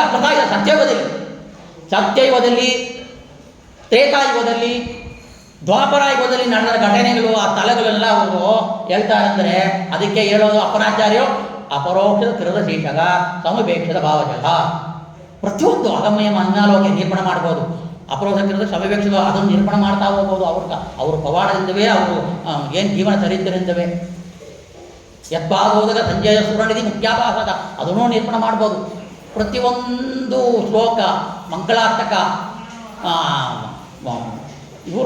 ಅವರು ಅವಧೂತರು ಮಾಡಿರುವ ಏನೋ ಶ್ಲೋಕ ಗದ್ಯಗಳಿದೆಯೋ ಅದು, ಮತ್ತು ರಾಯರ ಗ್ರಂಥಗಳು ಈ ಮುಖಾಂತರವಾಗಿ ಅವರನ್ನ ನಿರೂಪಣೆ ಮಾಡ್ತಾ ಹೋಗ್ಬೋದು. ಅದು ಒಂದು ಗ್ರಂಥ ತಗೊಂಡೆ 1 ವರ್ಷ ಉಪನ್ಯಾಸ ಮಾಡೋಷ್ಟು ಇದೆ. ಇದು ಆ್ಯಕ್ಚುಲಾಗಿ ಸರ್ವಸಂಪೂರ್ಣ ಗದ್ಯ ತಗೊಂಡು ಬಂದೆ ನಾನು. ಒಂದು ಹಾಫ್ ಅನ್ ಅವರ್ ಮಾಡೋಣ ಅಂತ. ಇವಾಗ ಟೈಮ್ ಆಯಿತು. ಇನ್ನೂ ಅವ್ರದ್ದು ಎಷ್ಟು ಮಹಿಮೆ ಏನಂದರೆ ಅಷ್ಟು ಮಹಿಮೆ ತುಂಬಿರೋರು ನಮ್ಮ ರಾಯರು ಅಂತ. ರಾಯರ ಆರಾಧನಾ ಪರ್ವಕಾಲದಲ್ಲಿಯೂ ಮತ್ತು ನಾನು ಹೇಳಿದೆ ಪಕ್ಕದಲ್ಲೇ ಕುಳ್ಳಿರಿಸಿಕೊಂಡು ಇವರು ಯಾರನ್ನ ವಾದೀಂದ್ರನ ಕುಳ್ಳಿರಿಸಿಕೊಂಡ್ರು, ಅವರಿಗೆಲ್ಲ ಆಗ್ತಾಯಿದೆ. 3 ದಿನ ಕಾಲ ಏನಾಯಿತು? ರಾಯರ ಆರಾಧನೆ ಆಯಿತು. ರಾಯರ ಆರಾಧನೆ ಮುಗಿದಿದೆ. ಇವತ್ತು ಆರಾಧನೆ ಯಾರ್ದು? ನಾಯಕರು ಸುಜ್ಞಾನೇಂದ್ರ ತೀರ್ಥರು. ಈ ಸುಜ್ಞಾನೇಂದ್ರ ತೀರ್ಥರು ಯಾಕೆ ಈ ದಿನವನ್ನು ಆಯ್ಕೆ ಮಾಡಿಕೊಂಡ್ರು? ಅವರು ಮಂತ್ರಾಲಯಕ್ಕೆ ಹೋಗ್ತಾರೆ. ಆಮೇಲೆ ರಾಯರು ಯೋಜನೆಯಂತೆ ನೀನು ನಂಜನಗೂಡು ಹೋಗು ಹಾಗಂತೇಳಿ ಕಳಿಸ್ತಾರೆ. ಆಯಿತು ಗುರುಗಳಪ್ಪನ ಅಂತ ಹೋಗ್ತಾರೆ. ನಂಜನಗೂಡಿನಲ್ಲಿ ಈ ಶ್ರಾವಣ ಮಾಸ ಕೃಷ್ಣ ಪಕ್ಷ ಏನೋ ಈ ಯಾವತ್ತು ಇದೆಯೋ ಇವತ್ತಿನ ದಿನ ಅವರು ನಂಜನಗೂಡಲ್ಲಿ ಜೀವ ತ್ಯಾಗ ಮಾಡ್ತಾರೆ. ಜೀವ ತ್ಯಾಗ ಮಾಡಿ ಅಲ್ಲಿ ಅವರಿಗೆ ಬೃಂದಾವನ ಮಾಡಿ ಇಲ್ಲಿ ಇವತ್ತು ಆಶೀರ್ವಾದ ಮಾಡ್ತಾ ನಂಜನಗೂಡಲ್ಲಿ ಅವರಿದ್ದಾರೆ. ಅವರು ಚರ್ಮಶ್ಲೋಕದಲ್ಲಿ ಹೇಳಿದಂತೆ ಸುಧಾ ಗ್ರಂಥ ಅದರಲ್ಲಿ ರುಚಿ ಉಳ್ಳವರು. 8 ಬಾರಿ ತಮ್ಮ ಶಿಷ್ಯರುಗಳಿಗೆ ಸುಧಾ ಮಂಗಳವನ್ನು ಮಾಡಿದ್ದಾರೆ. ದೇವತೆಗಳು ಹೇಗೆ ಒಂದು ಸುರತ್ ರೂಪವೋ ಅಂಥ ರೂಪವುಳ್ಳವರು ತಪಸ್ಸಿಗಳು. ತಪಸ್ಸಲ್ಲಿ ಹೆಚ್ಚು ಆಸಕ್ತಿ ಇರೋರು, ಪ್ರಣವ ಮಾಡಿಕೊಂಡು ಭಗವಂತ ಮೂರ್ತಿಯಲ್ಲಿ ಧ್ಯಾನ ಮಾಡಿಕೊಂಡು ತಪಸ್ಸನ್ನು ಶ್ರೇಷ್ಠ ತಪಸ್ವಿಗಳು. ಅವರು ಒಂದಿನ ನಂಜನಗೂಡಲ್ಲಿ ಒಂದು ಕೋಣೆಯಲ್ಲಿ ತಪಸ್ಸನ್ನು ಮಾಡ್ತಾ ಇದ್ದಾರೆ. ತಪಸ್ಸನ್ನು ಮಾಡುವ ಕಾಲಕ್ಕೆ ಒಂದು ಪಕ್ಷಿ ಒಂದು ತೂತಿದೆ ಆ ಗೋಡೆಯಲ್ಲಿ. ಅಲ್ಲಿ ಕೂತ್ಕೊಂಡು ಇದು ಕೀ ಕೀ ಕೀ ಕೀ ಕೀ ಕೀ ಕೀ ಕಿಚ್ಚಾಡ್ತಾ ಇದೆ. ಅಂತ ತಪಸ್ಸು ಮಾಡ್ತಾ ಇದ್ದಾರೆ ವಿಜ್ಞಾನದ ತೀರ್ಥರು. ಆ ಶಬ್ದ ಅವರಿಗೆ ಹಿಡಿಸಿಲ್ಲ. ಭಗವಂತನ ಮೂರ್ತಿ ಧ್ಯಾನದಲ್ಲಿದೆ.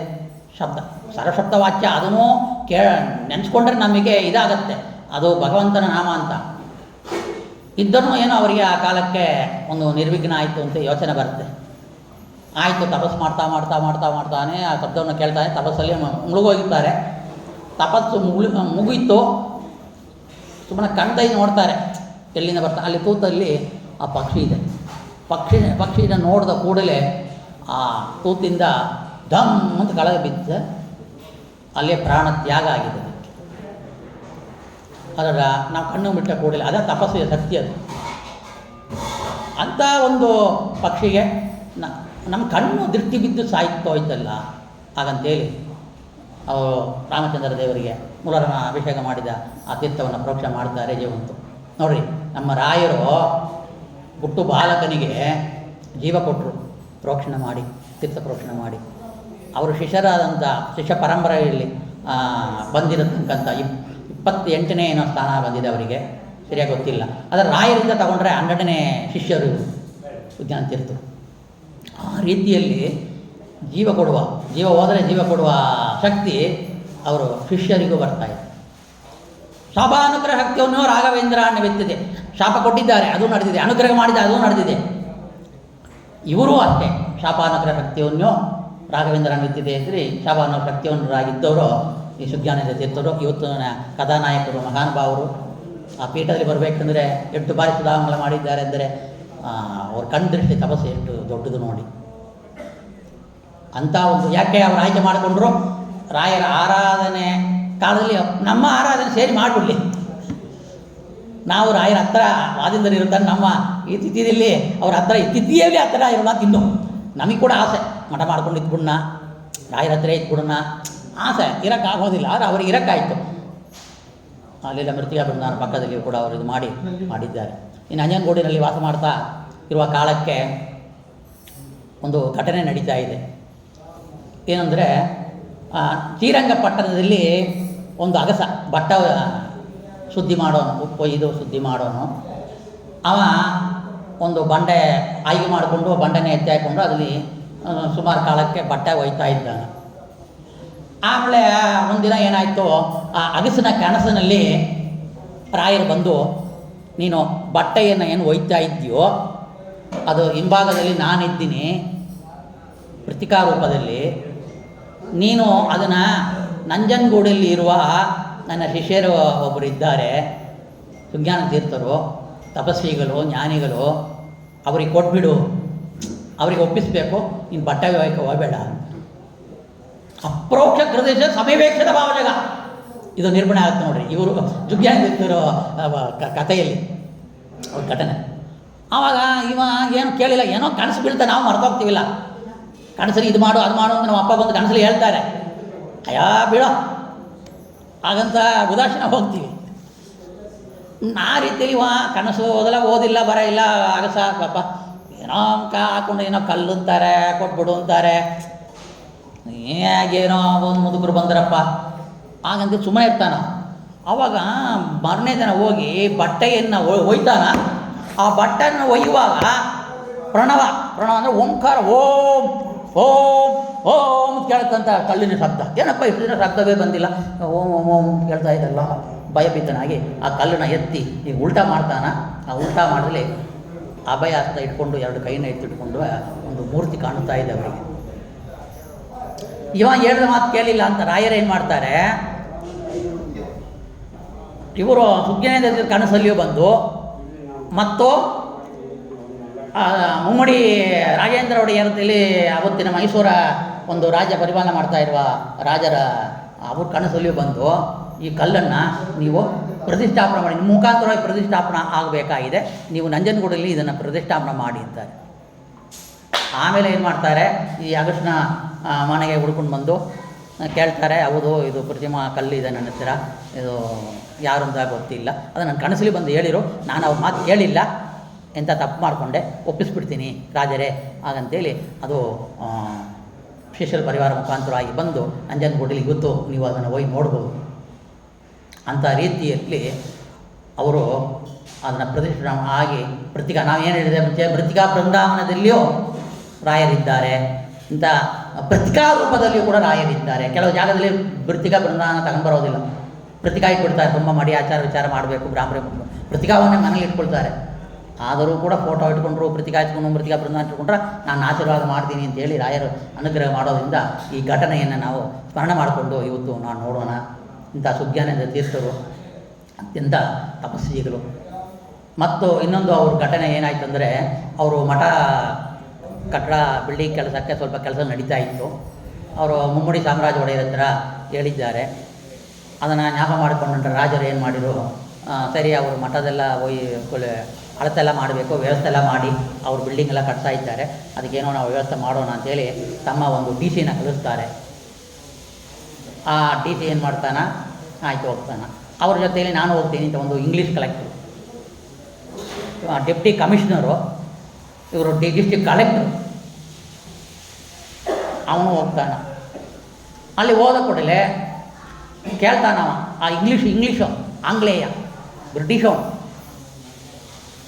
ಎಲ್ಲಿ ಗುರುಗಳು ಎಲ್ಲ ನಮಸ್ಕಾರ ಮಾಡ್ತಾರೆ, ಬಿದ್ದು ಅಲ್ಲಿ ಏನಿಲ್ಲ ಅಲ್ಲ, ಏನೋ ಕೈ ನೀಡಿಸ್ತೀರ ಅವತ್ತು ಹೋಗಿ, ಏನೋ ಕೆಳಗೆ ಬೀಳ್ತಾ ಇದ್ದಾರೆ, ಅಲ್ಲಿ ಯಾರೂ ಇಲ್ಲ, ಅವ್ರನ್ನ ನೋಡೋಕ್ಕೆ ಬಂದಿದ್ದೀನಿ ಅಂತ. ಏನ್ರಿ ಇದು ನೋಡಿರಿ ಅಲ್ಲೇ ಇದ್ದಾರೆ, ಎಲ್ಲ ಮಾತಾಡ್ತಾ ಇದ್ದಾರಲ್ಲ ನೋಡಿರಿ, ಅವರು ಡಿ ಸಿ ಇನ್ನೊಬ್ಬರು ಡಿ ಸಿ ರಾಜರು ಅರಮನೆ ಕೆಲಸ ಮಾಡ್ತಾಯಿರೋ ಡಿ ಸಿ ಡೆಪ್ಟಿ ಕಮಿಷನರ್ ಅವ್ರು ಬರ್ತಾ ಇದ್ದಾರೆ, ಅವ್ರು ಮಾತಾಡ್ತಾ ಇದ್ದಾರಲ್ಲ. ಇವ ಬಾಯಿ ಕೊಡ್ಕೊಂತಾನಂತೆ, ಇಲ್ಲ ಅಂತ. ಹಾಗಂದರೆ ಒಬ್ಬರಿಗೆ ಕಣ್ಣಿಗೆ ಕಾಣದೇ ಇರುವ ಒಂದು ಪವಾಡವನ್ನು ತೋರಿಸ್ಕೊಟ್ಟಿದ್ದಾರೆ ಸುಜ್ಞಾನೇಂದ್ರ ತೀರ್ಥರು. ನೋಡ್ರಿ, ಎಲ್ಲೋ ವೆಂಕಟರಮಣ ದೇವರು ಇದಕ್ಕೆ ದರ್ಶನಕ್ಕೆ ಒಬ್ಬ ಹೋದ ಅಂತೆ, ಗೋವಿಂದ ಅಂತ ಹೋಗಿದ್ದಾನ. ಏನ್ರಿ ಬರೀ ಖಾಲಿ ರೂಮ್ನಾಗೆಲ್ಲ ಗೋವಿಂದ ಅಂತೀರಿ, ಎಲ್ಲೇ ಪ್ರತಿಮಾ ನೋಡಪ್ಪ, ಏನು ಅಲಂಕಾರ, ಎಷ್ಟು ಅಲಂಕಾರ ಭೂಷಣ, ಎಂಥ ಒಂದು ಆಹಾರವನ್ನು ಹಾಕ್ಕೊಂಡು ಭಗವಂತ ಇದ್ದಾನ, ಎಲ್ಲಿ ಅಂತ ಕೇಳ್ತಾ ಇದ್ದ. ವೆಂಕಟರಮಣ ದೇವರು ಕಣ್ಣಿಗೆ ಕಾಣಲ ಅಂತೆ. ದುಷ್ಟನ ಇದ್ದಾನೋ, ಪಿಶಾಚು, ಅವ ಕೆಟ್ಟೋನೋ, ಏನು ಪಾಪ ಮಾಡಿದನೋ, ಏನು ಪಾಪ ಮಾಡಿದನೋ ಆಂಗ್ಲೇಯ ಇಂಗ್ಲೀಷ್ ಬ್ರಿಟಿಷ್ನವನು, ಅವನಿಗೆ ದರ್ಶನವೇ ಕೊಟ್ಟಿಲ್ಲ ನೋಡ್ರಿ.